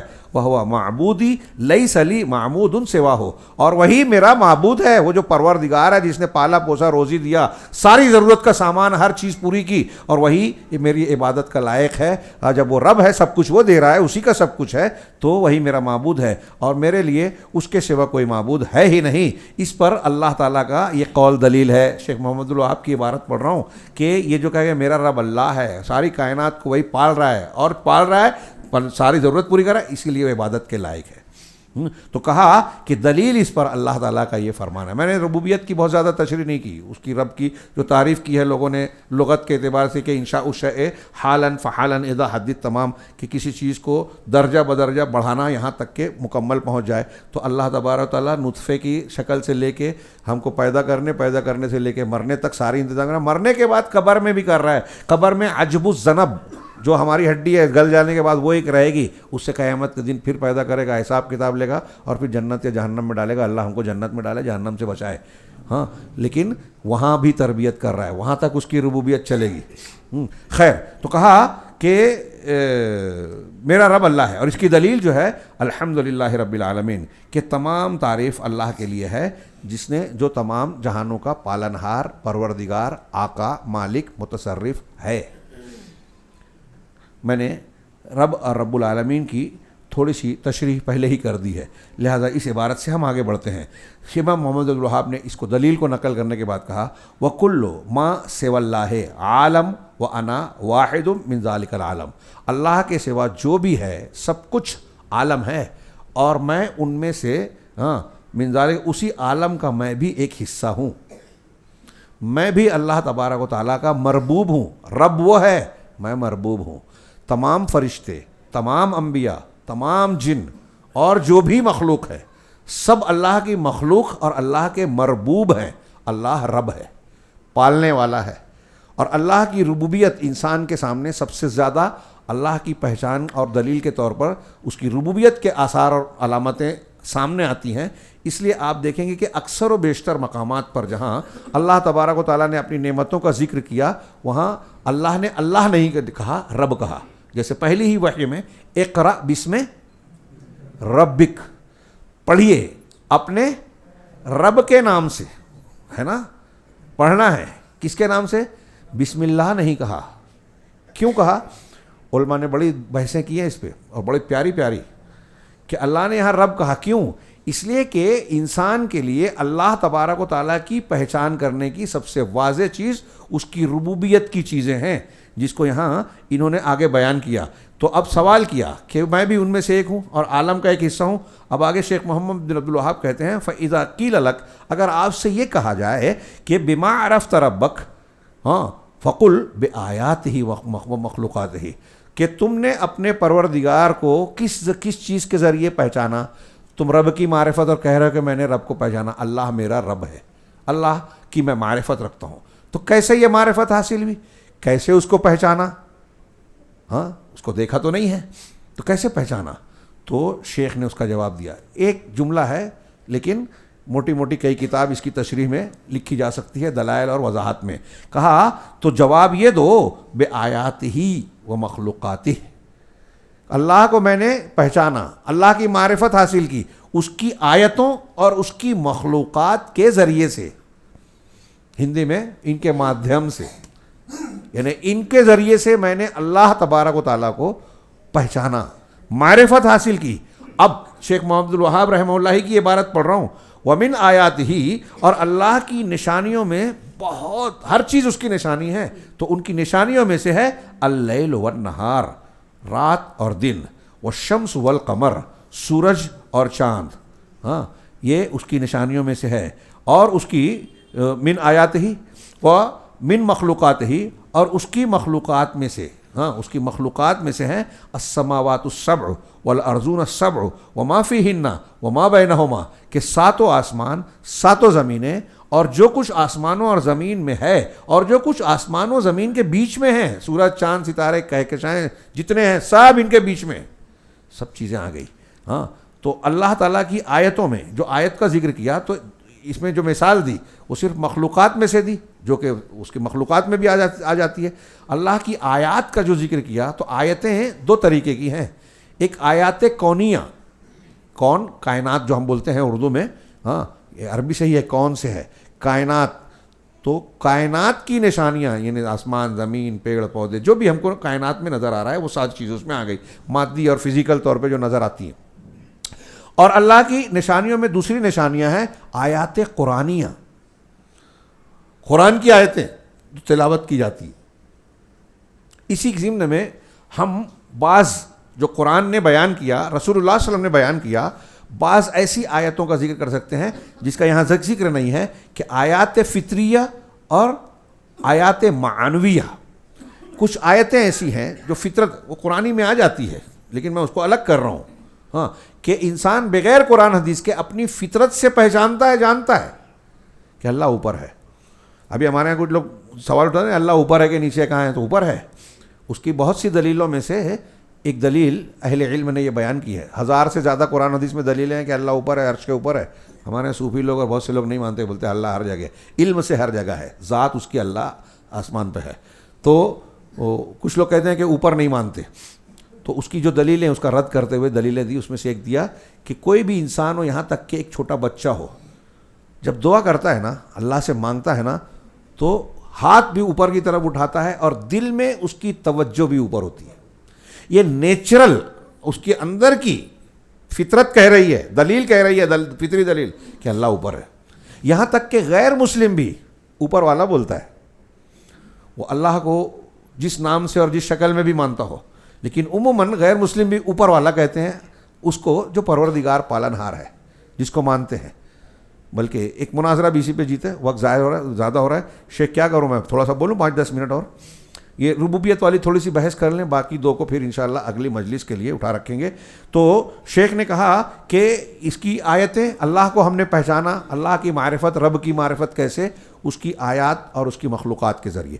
اب آیات میں آیات قرآنیہ ہیں، یعنی قرآن کی آیتیں.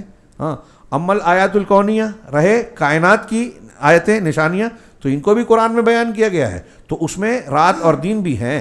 اللہ تبارک و تعالیٰ نے ارشاد فرمایا. اب یہاں کئی آیتیں نقل کی ہے انہوں نے، اور اس طرح کی دلیلوں سے قرآن بھرا ہوا ہے زبردست. اس میں آپ تحقیق، میں نے خود ایک کتاب لکھی ہے، ابھی اس کا نسخہ میرے پاس بھی شاید ختم ہو گیا تھا، ایک سے میں نے مانگا، اس میں کچھ غلطیاں ہیں، درست کرنا ہے. کہ قرآن اور دلائل توحید، موٹی کتاب ہے، ہو گئی ہے، لیکن مجھے بھی احساس ہے کہ اس میں نے موٹی کتاب ہونے کے باوجود ابھی بہت سی چیزیں اس میں ڈالی جا سکتی ہیں، اور توحید کی دلیلیں تو بے شمار ہے. خیر، تو یہاں بیان کیا وَجَعَلْنَا اللَّيْلَ وَالنَّهَارَ آیَتَيْنِ، کہ ہم نے رات اور دن کو دو نشانیاں بنایا. فَمَحَوْنَا آیَتَ اللَّيْلِ، رات کی نشانی کو ہم نے جو ہے مٹا دیا، مطلب اندھیرے میں ڈال دیا، وہ اس طرح سے کھلی نہیں ہے جیسے دن کی ہے. وَجَعَلْنَا آیَتَ النَّهَارِ مُبْصِرَةً، اور دن کی آیت کو، نشانی کو ہم نے کھلا رکھا. کیوں؟ لِتَبْتَغُوا فَضْلًا مِّن رَبِّكُمْ، تاکہ تم اپنے رب کے فضل کو تلاش کرو، روزی اور روٹی حاصل کر سکو. دن کے اجالے میں کسب و کمائی کی جائے اور رات کے اندھیرے میں آرام کیا جائے، سکون حاصل کیا جائے. ہاں، وَلِتَعْلَمُوا عَدَدَ السِّنِينَ وَالْحِسَابَ، اور یہ رات دن کا نظام اس لیے بھی بنایا تاکہ تم سالوں اور حساب کا وہ جو ہے علم جان سکو.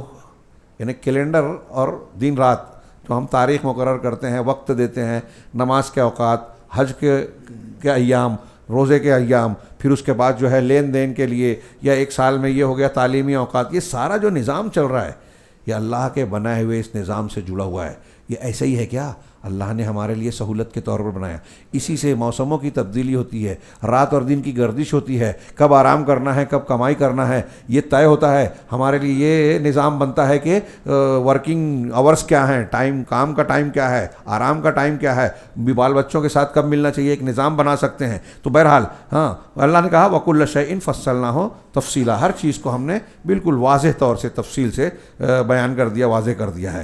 اب یہاں علامت اور جو آیات کہا ہے، آیت کا مطلب ہوتا ہے علامت. علامت کے ذریعے سے پہچان ہوتی ہے، اس کی کچھ مثالیں اور بحثیں کی ہیں، میں اس کو فی الحال چھوڑ رہا ہوں. اور علامت بھی کئی طریقے کی ہوتی ہے، اس شرح کو چھوڑ کے وَمِن مخلوقاتہ، اور اللہ تعالیٰ کی مخلوقات. اب یہ قرآن کی آیتیں ہیں، قرآن کی آیتیں بھی مختلف انداز میں اللہ رب العالمین کی وحدانیت اور توحید کو بیان کرتی ہیں. مخلوقات میں جیسا کہ انہوں نے کہا 7 آسمان 7 زمین، ان کے درمیان کی چیزیں بھی اور ان کے اندر کی چیزیں بھی. چنانچہ اس کی دلیل جو ہے قرآن کی آیتیں ہیں. یہاں اب انہوں نے کئی آیتیں نقل کی، 2-3 آیتوں کو پڑھ کر میں فی الحال یہاں روکتا ہوں، اور ربوبیت کی یہ بحث ادھوری رہے گی. ہم اگلے درس میں، اگلی مجلس میں ربوبیت سے ہی شروع کریں گے، اور انشاءاللہ اس میں کچھ دلچسپ پہلو جو ہیں اس کو بھی بیان کریں گے. یہاں ابھی 2-3 دلیلیں صرف بیان کر دوں، 2-3 آیتیں پڑھ کر. اللہ نے کہا، یہ سورہ فصلت کی آیت ہے، وَمِنْ آیَاتِهِ اللَّيْلُ وَالنَّهَارُ، اللہ کی آیتوں یعنی نشانیوں میں سے اس رات اور دن ہے. سورہ روم آپ پڑھیے، سورہ روم، تو اس میں اللہ نے جگہ جگہ کہا ہے. سورہ روم میں، سورہ نحل میں وَمِنْ آیَاتِهِ سورہ روم میں ہے، اور سورہ نحل میں نعمتوں کا ذکر ہے. تو جگہ جگہ تو اللہ کی نشانیوں میں سے یہ چیز ہے، تم کو مرد اور عورت پیدا کیا، جوڑے جوڑے بنایا، سکون حاصل کرو، تاکہ سکون حاصل کرو، تمہارے درمیان محبت پیدا کی. یہ پوری ایک کتاب ہے. تمہارے اللہ کی نشانیوں میں سے یہ ہے کہ تمہارے زبان الگ الگ ہے، یعنی ایک تو لینگویج الگ ہے، لہجے الگ ہیں، زبان بھی الگ ہے، مزہ الگ ہے، کئی معنی ہیں اس کا. تمہارے رنگ الگ ہیں، چہرے الگ ہیں، اللہ کی نشانیاں. ایسے ہی آپ دیکھیں گے کہ کافی چیزوں کو اللہ کی نشانیوں میں سے یہ نشانی، اللہ کی نشانیوں میں سے. ایسے ہی یہاں کہا کہ اللہ کی نشانیوں میں سے رات اور دن ہے، والشمس والقمر، اور رات سورج اور چاند ہے. اب آگے کہا یہ اللہ کی نشانیاں ہیں، یہ اللہ کی مخلوق ہیں. تو اللہ نے آگے کہا لا تسجدوا للشمس ولا للقمر واسجدوا للہ الذی خلقہن. آیت سجدہ یہ کہ سورج اور چاند کو سجدہ مت کرو. یاد رکھیے گا یہ جملہ قرآن کا، سورج اور چاند کو سجدہ مت کرو. سجدہ کسے کرو؟ آگے کہا اس کو سجدہ کرو جس نے سورج اور چاند کو پیدا کیا. حضرت ابراہیم علیہ السلام کا وہ مناظرہ یاد ہے نا، قوم کو سمجھانے کے لیے کہا ستارے کو دیکھا، یہ میرا رب. ڈوب گیا، ارے یہ تو ڈوب گیا، ڈوبنے والے کو میں پسند نہیں کرتا، یہ میرا کیسا خیال رکھے گا، خود تو ڈوب رہا ہے. چاند اس سے بڑا ہے، یہ اس کو مان لیتے ہیں. وہ بھی چلا گیا، ارے یہ بھی غائب ہو گیا، چلا گیا. تو ایسے لوگوں کو میں پسند نہیں کرتا، اگر میرے رب نے رہنمائی نہیں کی تو میں گمراہ ہو جاؤں گا.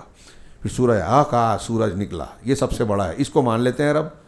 لیکن جب وہ بھی ڈوب گیا تو حضرت ابراہیم کیا سمجھا رہے تھے قوم کو کہ دیکھو یہ نکل رہے ہیں، ڈوب رہے ہیں. ہاں، کیا مطلب ہے؟ یہ ایک نظام کے تحت جاری و ساری ہیں، کام کر رہے ہیں نا. مطلب یہ ہوا کہ ان کو کسی نے بنایا ہے، اور جس نے بنایا ہے وہ چلا رہا ہے، یہ اس کے حکم کی پابندی کر رہے ہیں. تو حضرت ابراہیم نے کہا کہ یہ خود جب مخلوق ہیں، یہ خود جب کسی کا حکم مان رہے ہیں، تو میں اس کی عبادت کیوں کروں؟ تم جو عبادت کر رہے ہو قوم کے لوگوں، میں اس سے بری ہوں، ان کو میں نہیں مانتا. انی وجہت وجہی للذی فطر السماوات، یہ وہی سورہ انعام کی آیتیں پڑھیے جو میں بیان کر رہا ہوں کہ میں اس رب کی طرف رخ کرتا ہوں جس نے آسمان اور زمین کو، ساری چیزوں کو پیدا کیا، اس کا کوئی شریک نہیں ہے. اور ان معبودان باطلہ کو جن کو تم پوج رہے ہو میں نہیں مانتا. اور بتاؤ کہ تم یہ مجھ سے کہتے ہو کہ ان سے ڈرو، جبکہ اللہ نے ان کو پیدا کیا ہے. ہاں، اور تم اس بات سے نہیں ڈرتے کہ اللہ کے ساتھ شریک کر رہے ہو، اور تم کو ڈر نہیں ہے اللہ سے، کھاتے اس کا، رہتے اس کی نعمتوں میں، اور اس سے نہیں ڈرتے. ہاں، یہ معبودان تو میرا کچھ نہیں بگاڑ پائیں گے، لیکن اللہ کو تم نافرمانی بے وفائی کر رہے ہو، اللہ پکڑے گا تو کہاں جاؤ گے. یہ مفہوم میں آتا ہے. خیر، تو یہ آیت کریمہ میں اللہ نے فرمایا کہ سورج اور چاند کو سجدہ مت کرو، بلکہ وَاسْجُدُوا لِلَّهِ الَّذِي خَلَقَهُنَّ، اس اللہ کے لیے سجدہ کرو جس نے ان کو پیدا کیا. یہ جملہ ہر جگہ فٹ کر لیجئے. مجھ سے ایک ہندو سے گفتگو ہوئی، ہندو دوست تھا، مطلب سفر میں مل گیا تھا، اس سے بات چیت کیا، تو اس سے میں نے پوچھا کہ تم کس کی پوجا کرتے ہو اور کیوں کرتے ہو؟ تو اس نے کہا کہ میں تو ماں باپ کو پوجا نہیں مانتا ہوں. میں نے کہا کیوں؟ کہا بولے ان سے پیدا ہوا. تو میں نے کہا آپ کی شادی ہوئی؟ کہا نہیں، اب ہونے والی ہے. میں نے کہا آپ کی شادی ہو جائے گی تو میاں بیوی آپ جب ساتھ رہیں گے تو آپ جب چاہیں گے آپ بچہ پیدا کر لیں گے، جب چاہیں گے لڑکا پیدا ہو جائے، جب چاہے لڑکی پیدا ہو جائے، جب چاہیں گے تو لڑکا پیدا، لڑکا لڑکی پیدا نہ ہو، ایسا ہے کیا؟ کہا نہیں نہیں نہیں، ایسا تھوڑی ہے. بولا اچھا، حمل ٹھہر گیا آپ کی بیوی کے پیٹ میں، تو اگر دوران حمل آپ کے بچے کو پیٹ کے اندر کوئی تکلیف ہو جائے تو آپ باہر سے اس کی تکلیف دور کر پائیں گے کیا؟ کہا نہیں. تو میں بولا پھر آپ کا بچہ بولے گا کہ میرے ماں باپ کو میں پوجوں گا، تو آپ نے پیدا کیا کیا اس کو؟ آپ بول رہے ہو کہ میرے ماں باپ پوجنی ہیں. یہ میں ان کو سمجھا رہا ہوں تو اس کو تھوڑا سمجھ میں آیا. تو میں نے یہ آیت پڑھ کر اسے سنائی کہ اللہ نے کہا قرآن میں ہے کہ سورج اور چاند کو مت پوجو، اس کو پوجو جس نے سورج چاند کو بنایا. تو میں یہاں یہ کہوں گا کہ ماں باپ کو مت پوجو، اس کو پوجو جس نے ماں باپ بنائے، جس نے یہ سسٹم بنایا. ماں باپ نے پیدا نہیں کیا. کسان بیج ڈالتا ہے، بوتا ہے، سینچائی کرتا ہے، بوائی کرتا ہے، کیا کیا کرتا ہے، محنت کرتا ہے، اس سے فصل آتی ہے. تو کیا ہم کسان کو فصل کا پیدا کرنے والا بولتے ہیں؟ ہاں، پیدا کرنے والا، اس پروسیجر کو بنانے والا اللہ ہے. ہاں، نظام بتایا ایسے ایسے کرو، اللہ یہ پھل دے گا. تو ہر میدان میں یہی ہو رہا ہے. اللہ کے مادوں کو، اللہ کے دیے ہوئے علم کو ہم اختیار کرتے ہیں اور مختلف چیزیں بنا رہے ہیں، مشینیں بنا رہے ہیں، چیزیں بنا رہے ہیں، اور بہت کچھ کر رہے ہیں. تو یہی بات فٹ کیجئے ہر جگہ کہ اس اللہ کو سجدہ کرو جس نے یہ نظام بنایا. لیکن دنیا نے لوگوں کو ہی سجدہ کرنا شروع کر دیا. شرک کی ایک بہت بڑی وجہ، یہ جو بات بولنے جا رہا ہوں تھوڑا سا دماغ حاضر رکھ کے سنیے یہ دو جملہ، کہ ہاں اللہ ہمیں پوجنا کسے چاہیے، ماننا کسے چاہیے؟ جو مسبب ہے، جس نے پوری دنیا میں اسباب پیدا کیا، ہمارے کھانے کا، پینے کا، پہننے کا، سواری کا، سب سبب دیا. لیکن دنیا میں جو مشرک قومیں ہیں، جب جہالت پہ آئیں، دلیلوں کو فراموش کیا، فطرت سے ہٹے، تو کیا کیا؟ مسبب کو چھوڑ کے سبب کی پوجا شروع کر دی. اب ہمارے یہاں جو ہندو دھرم کے لوگ ہیں وہ اسباب کو پوج رہے ہیں. سورج سے روشنی ملتی تو سوریہ دیوتا، دودھ، گائے سے دودھ ملتا ہے تو گو ماتا، فلاں سے یہ ملتا ہے تو وہ فلاں دیوتا، وہ اس کا دیوتا، وہ اس کی دیوی. یہاں تک کہ جس سے پیدا ہوتے ہیں وہ لنگ پوجا بھی ہوتی ہے، یونی پوجا بھی ہوتی ہے. اور میں ان کے یہاں ہر ایسی چیز جس سے گاہک، دکان پہ گاہک آ جائے، بولتے گراہک ہمارا بھگوان ہے. مطلب کیا ہوا؟ جو ذریعہ بن رہا ہے کسی فائدے کا وہ بھی پوجا کے لائق، جو ذریعہ بن رہا ہے کسی نقصان کا، سانپ کو بھی پوج رہے ہیں کیونکہ وہ زہر سے کاٹ لے گا، وہ بھی پوجا کے لائق. فرق کیا ہوا؟ کیا غلطی کی انہوں نے؟ ابھی ان کو وہ سنیں گے تو تھوڑا ہو سکتا ہے کچھ لوگ اس میں ناراض ہوں، لیکن غور کریں کہ وہ جس کو پوج رہے ہیں کیوں پوج رہے ہیں؟ اس لیے کہ وہ سبب ہیں. آپ نے سبب کو اصل مان لیا، نقصان کا سبب فائدے کا سبب بن رہے ہیں نا.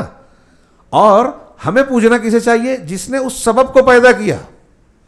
اب سورج اور چاند ٹھیک ہے، دو ستارے ہیں، ان سے کچھ فائدے نقصان اور کائنات کے نظام میں اثرات ان کے جو اللہ نے مقرر کیے قدرتی طور سے ہیں. سورج کی روشنی سے ہم کو نشو و نما ملتی ہے، ریز ملتی ہیں، بہت سی بیماریوں اور جراثیم سے نجات ملتی ہے، وغیرہ وغیرہ ہے نا. لیکن یہ جس نے پیدا کیا تو اس نے ہمارے فائدے کے لیے بنایا نا.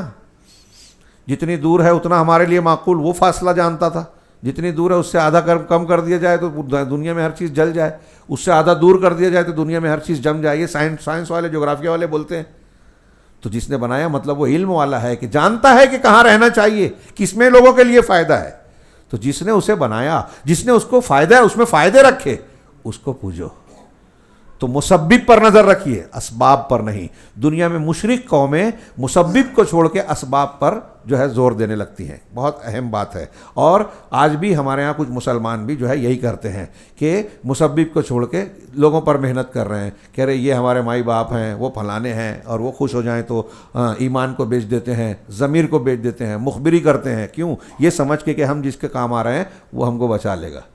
سبب کو آپ سمجھ رہے ہیں, اصل آپ اللہ کو راضی کیجئے, وہ مسبب ہے تو بڑے بڑے اسباب کو وہ پھیر دے گا.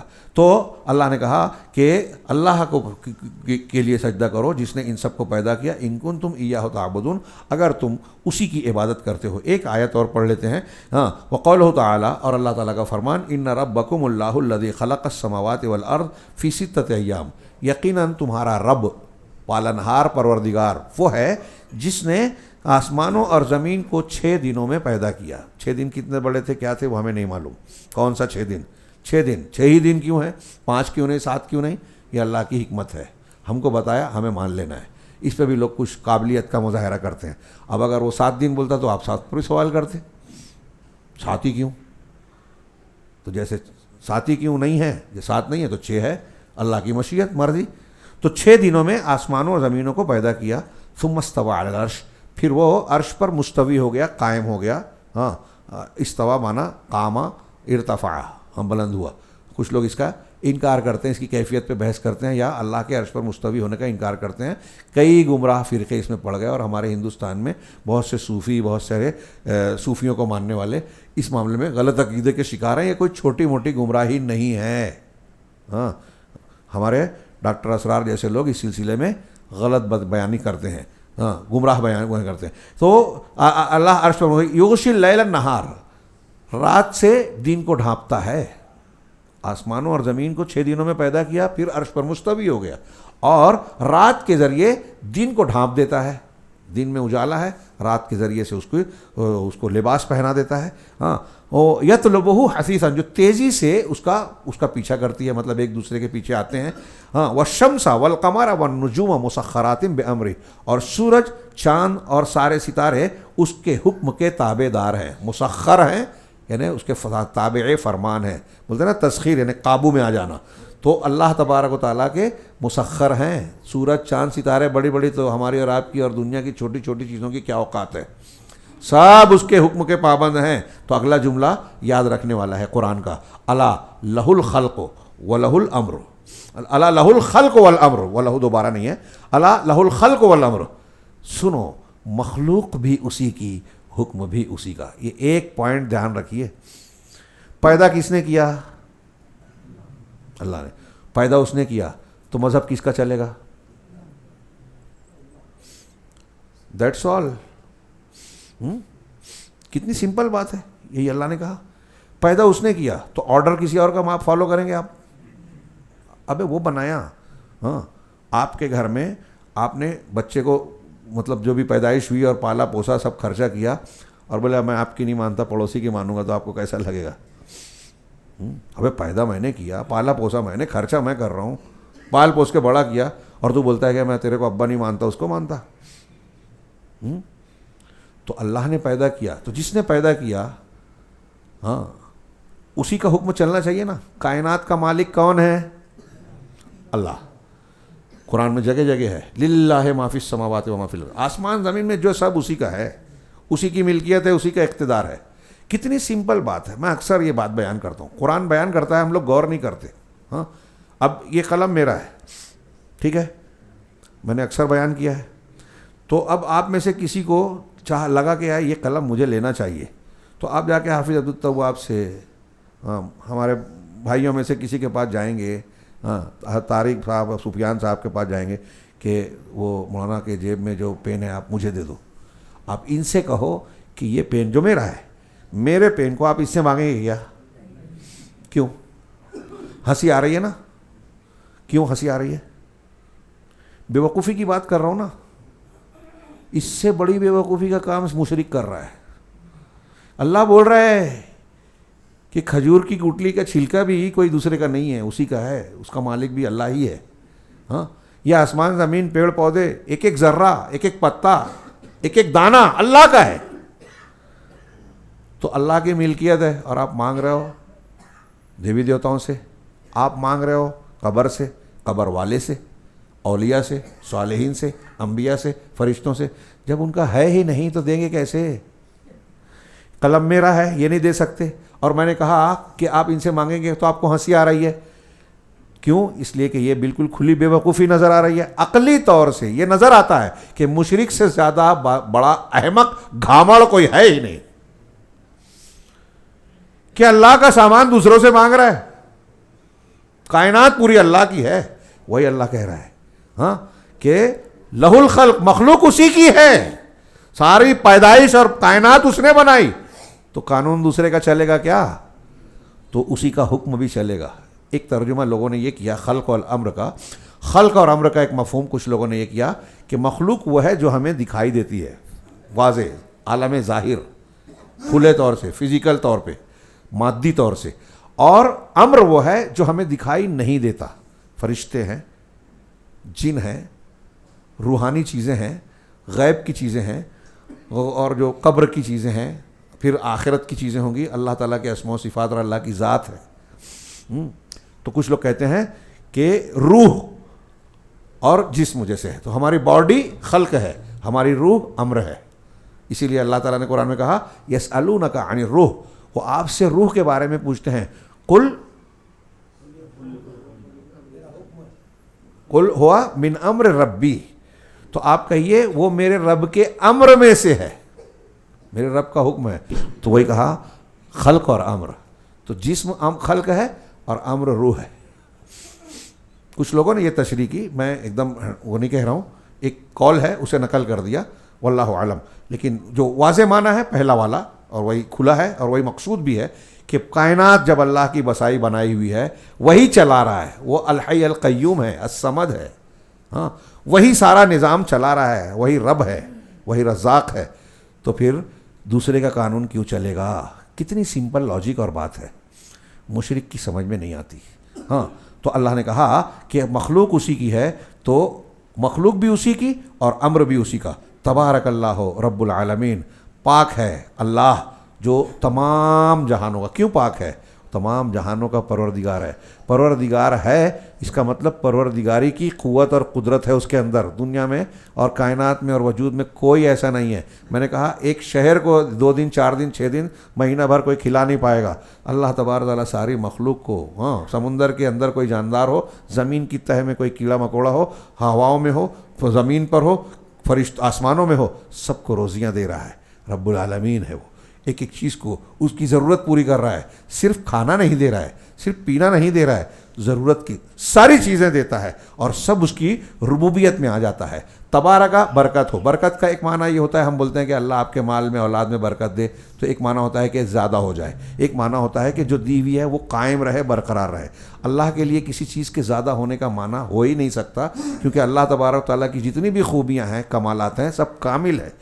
اس میں کوئی اگر کوئی اضافہ کرنے کی بات کرے اس کا مطلب پہلے کم تھا. تو کیا اللہ تعالیٰ میں کوئی چیز کم ہے کہ اس کے علم میں پہلے کمی تھی اب بڑھ گیا علم؟ اس کا علم کامل ہے, حکمت کاملہ ہے, قدرت کاملہ ہے, کوئی چیز کمی میں نہیں رکھتی. اس لیے اللہ کی ذات بابرکت ہے, تو برکت کا معنی زیادہ ہونا نہیں ہے اللہ کے لیے, بلکہ دائمی ہونا ہے کہ اللہ کامل ہے, ہمیشہ سے ہمیشہ رہے گا. ہاں, دنیا کے سارے لوگ, ساری مخلوق پیدا ہوئی, مر جانا ہے. ہم لوگ پیدا ہوئے چھوٹے کمزور تھے, دھیرے دھیرے طاقتور ہوئے, جوان ہوئے تو قوت آئی, بڑھاپا آیا تو کمزور, پھر اور بڑھاپا اور کمزور, مر گئے. یہ انبیاء کا بھی کس کے ساتھ بھی ہوا, کوئی تبارک نہیں ہے, سب کے اندر طاقت آئی پھر کمزوری آ گئی. اللہ کے لیے یہ بات نہیں ہے. واضح؟ ہاں, اگر آپ کہیں تو ایک آیت اور پڑھ لوں, کیونکہ آگے ایک چیز جڑی ہوئی ہے. شیخ محمد الوہاب رحمہ اللہ نے اس آیت کی تشریح کے بعد کہا کہ وہ رب هو المعبود, اور رب ہی معبود ہے. جب ہم توحید کی تقسیم کرتے ہیں, توحید کی قسمیں بیان کرتے ہیں, پیچھے کرنی تھی تو اس میں ایک ربوبیت بولتے ہیں، ایک الوہیت بولتے ہیں۔ ربوبیت میں اللہ کے کاموں میں جو رب کی حیثیت سے اللہ کرتا ہے، زندگی دینا، موت دینا، بارش برسانا، بیمار کرنا، شفا دینا، کائنات کا نظام چلانا، یہ ربوبیت میں اس کے کاموں میں آتا ہے۔ تو ان کاموں میں اللہ کو ایک ماننا توحید ربوبیت ہے۔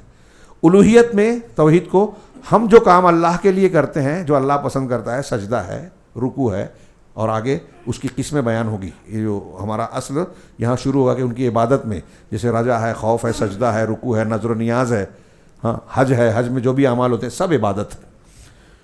تو ان کاموں کو جو ہم کرتے ہیں عبادت کے طور پہ، وہ صرف اللہ کے لیے کرنا، یہ توحید الوہیت ہے۔ اور اللہ تبارک و تعالیٰ کے جو بہترین نام اور صفات ہیں، جو اس کی خوبیاں ہیں، اس میں اللہ کو بغیر تحریف، تمثیل، تکییف کے، بغیر کیفیت بیان کیے ہوئے، بغیر انکار کیے ہوئے، اس میں اللہ کو وحدہ لا شریک ماننا، یہ توحید اسماء و صفات ہے۔ اللہ تعالیٰ کی جو صفات ہیں، جیسے غیب کو جاننا ہے، نور ہے اللہ، اگر کوئی ویسا نور کسی رسول کو یا کسی انسان مخلوق کو مانے تو وہ اللہ کے اسماء و صفات میں شرک کر رہا ہے۔ اللہ ہر چیز کی دعا کو قبول کرتا ہے، ہر آواز کو سنتا ہے، کہیں بھی کوئی بھی ہو، کوئی چونٹی بول رہی ہے ہم کو سنائی نہیں دیتا، لیکن اللہ سنتا ہے 7 آسمان کے اوپر، اور اگر اس نے چاہا تو سلیمان علیہ السلام کو سنا بھی دیا چونٹی کی آواز۔ ہاں، تو یہ اللہ تبارک و تعالیٰ کی خصوصیت ہے، سمیع ہونا، ہر ایک کی دعا سنتا ہے۔ اگر کوئی ایسا جناب محمد رسول اللہ صلی اللہ علیہ وسلم کو، حضرت جبرائیل کو، کسی کو مانے تو وہ مشرک ہوگا۔ جو شروع میں کہا تھا، اس میں شرح میں کہا نا کہ کوئی ملک مقرب ہو یا کوئی بھی ہو، اگر اس کو شرک کرے تو اللہ، اگر اس کو اللہ کا شریک ٹھہرائے تو قبول نہیں کرے گا۔ تو اب وہ فرشتوں میں سب سے افضل حضرت جبرائیل ہیں، انبیاء میں سب سے افضل، انسانوں میں سب سے افضل محمد رسول اللہ صلی اللہ علیہ وسلم ہے۔ اگر ان کو بھی اللہ کا شریک ٹھہرائے تو اللہ قبول نہیں کرے گا۔ اور اللہ تعالیٰ کہہ رہا ہے، شیخ نے کہا کہ جو رب ہے وہی معبود ہے، جو پالن ہار ہے، ساری کائنات کا نظام چلانے والا، ہمیں سب کچھ دینے والا، پالنے پوسنے والا ہے، وہی عبادت کے لائق ہے۔ اب اس کی جو دلیل دی ہے وہاں سے ہم اگلے درس کی شروعات کریں گے۔ میں صرف آیت پڑھ کے ترجمہ کر رہا ہوں، اور اگلے درس میں اسی کی تشریح سے شروع کریں گے۔ اللہ تعالیٰ کا فرمان، یا ایھا الناس اعبدوا ربکم الذی خلقکم والذین من قبلکم لعلکم تتقون۔ اے ایمان والو، اے لوگو، یہاں ایمان والو نہیں کہا، لوگو کہا، اے لوگو اعبدوا ربکم، اپنے رب کی عبادت کرو۔ یہاں بھی کہا اعبدوا اللہ نہیں کہا، رب کہا، کیونکہ جن کو پکارا جا رہا ہے اب اس میں ہندو ہیں، اس وقت کے مشرکین ہیں، کفار ہیں، یہود ہیں، نصارہ ہیں، مجوسی ہیں، سب آ گئے لوگوں میں۔ اور غور کرو تم لوگوں، تم کو پال کون رہا ہے؟ پیدا کس نے کیا؟ تو جس نے پیدا کیا، جس نے سب کچھ دیا ہے، اس کی عبادت کرو۔ ہاں، الذی خلقکم۔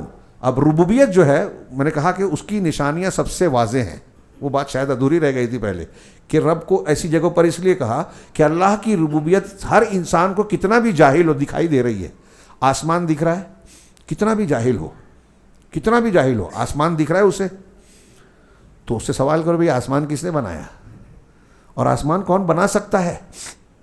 کوئی نبی، کوئی پیر، کوئی فلاں اور فلاں بنا سکتا ہے کیا؟ اس کی طاقت ہی نہیں ہے کسی انسان کی، کسی جن کی۔ تو آسمان دکھ رہا ہے تو اس کا پیدا کرنے والا، زمین کا۔ سورہ ابراہیم میں اللہ تعالیٰ نے رسولوں کا ذکر کر کے کہا، قالت لہم رسولہم، رسولوں نے اپنی قوموں سے کہا، کیا کہا؟ افی اللہ شک فاطر السماوات والارض۔ ارے اللہ کے بارے میں تم کو شک ہو رہا ہے جو آسمان زمین کا پیدا کرنے والا ہے؟ سوچئے، یہ اس آیت پر غور کیجئے، اللہ کیا کہہ رہا ہے؟ آسمان زمین کا پیدا کرنے والا اللہ کے بارے میں انبیاء نے کہا۔ کیوں کہا؟ آسمان کو تم دیکھ رہے ہو تو ہے نا، تو اب ہے، موجود ہے، تو موجود کا کوئی نہ کوئی موجود ہوگا نا، وجود ہے تو وجود دینے والا تو ہے نا، تو اب کون ہے؟ وہ ہو سکتا ہے کیا جو آسمان تک پہنچ ہی نہیں سکتا؟ وہ آسمان بنانے والا ہو سکتا ہے کیا؟ کوئی انسان، کوئی نبی، کوئی پیغمبر نہیں ہو سکتا۔ تو جو آسمان ہے، تم کو آسمان دکھ رہا ہے، تو آسمان ہے تو آسمان کا بنانے والا ہے، زمین ہے تو زمین کو بنانے والا ہے، آسمان زمین کا نظام چل رہا ہے تو اس کا مطلب اس کو چلانے والا ہے۔ تو جو یہ پیدا کر کے چلا رہا ہے اس کے بارے میں تمہیں شک ہو رہا ہے؟ یہ بول دوں کہ بھئی یہ کتاب ایسے ہی زمین سے نکل گئی، کسی نے نہیں بنایا، کوئی نہیں مانے گا، ابھی میں نے اس کو بیان کیا۔ تو یہ ربوبیت کی اتنی کھلی دلیل ہے کہ جاہل سے جاہل آدمی اس کا انکار نہیں کر سکتا۔ توحید کو ماننا پڑے گا کہ جس نے آسمان زمین بنایا، جس نے ہم کو بنایا، وہی رچیتا اس لائق ہے کہ اس کی عبادت کی جائے، اور اللہ نے یہی کہا۔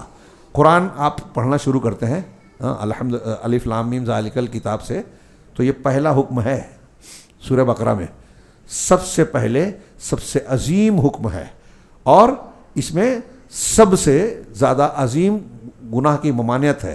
سب سے پہلے سب سے بڑی چیز کا حکم دیا قرآن نے کہ اعبدوا ربکم، اپنے پروردگار کی ہی عبادت کرو۔ کیوں کرو؟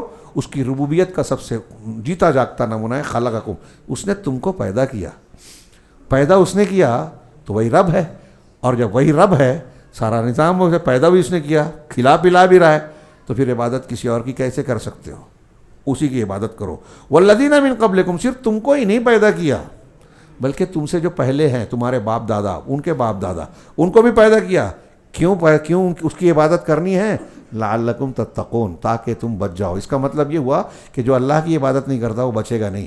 ہاں، الذی، کون رب ہے تمہارا جس نے تم کو اور تمہارے باپ دادا کو، تم سے پہلے کے لوگوں کو پیدا کیا؟ اور تعارف کرا رہے ہیں، ربوبیت کی دلیل دے رہے ہیں، غور کرنے کی طرف راغب کر رہے ہیں کہ الذی جعل لکم الارض فراشا والسماء بنا، جس نے زمین کو فرش بنایا تمہارے لیے، ہاں تمہارے لیے فراش بنا دیا زمین کو، ہاں بچھونا بنا دیا، ضرورت کے سامان سارے مہیا کر دیے، ہاں والسماء بنا، اور آسمان کو عمارت اور ایک چھت بنا دیا، ہاں وانزل من السماء ماء، اور آسمان سے اوپر سے تمہارے لیے پانی کو اتارا، ہاں فاخرج به من، اس میں سے ایک ایک جملے کی آپ تشریح کیجئے۔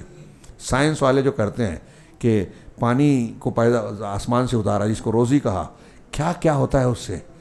ہمارے جانور کو پانی نہ ملے مر جائیں گے، تو گوشت نہیں ملے گا، دودھ نہیں ملے گا اگر جانور نہیں ہو۔ پانی نہ نازل ہو تو نہ گیہوں، نہ چاول، نہ باجرہ، نہ اناج، نہ پھل، نہ پھول۔ ہاں، پانی نہ ہو تو دریا سوکھ جائیں گے، مچھلیاں نہیں رہے گی۔ پانی نہ ہو تو کوئی جاندار زندہ نہیں رہے گا۔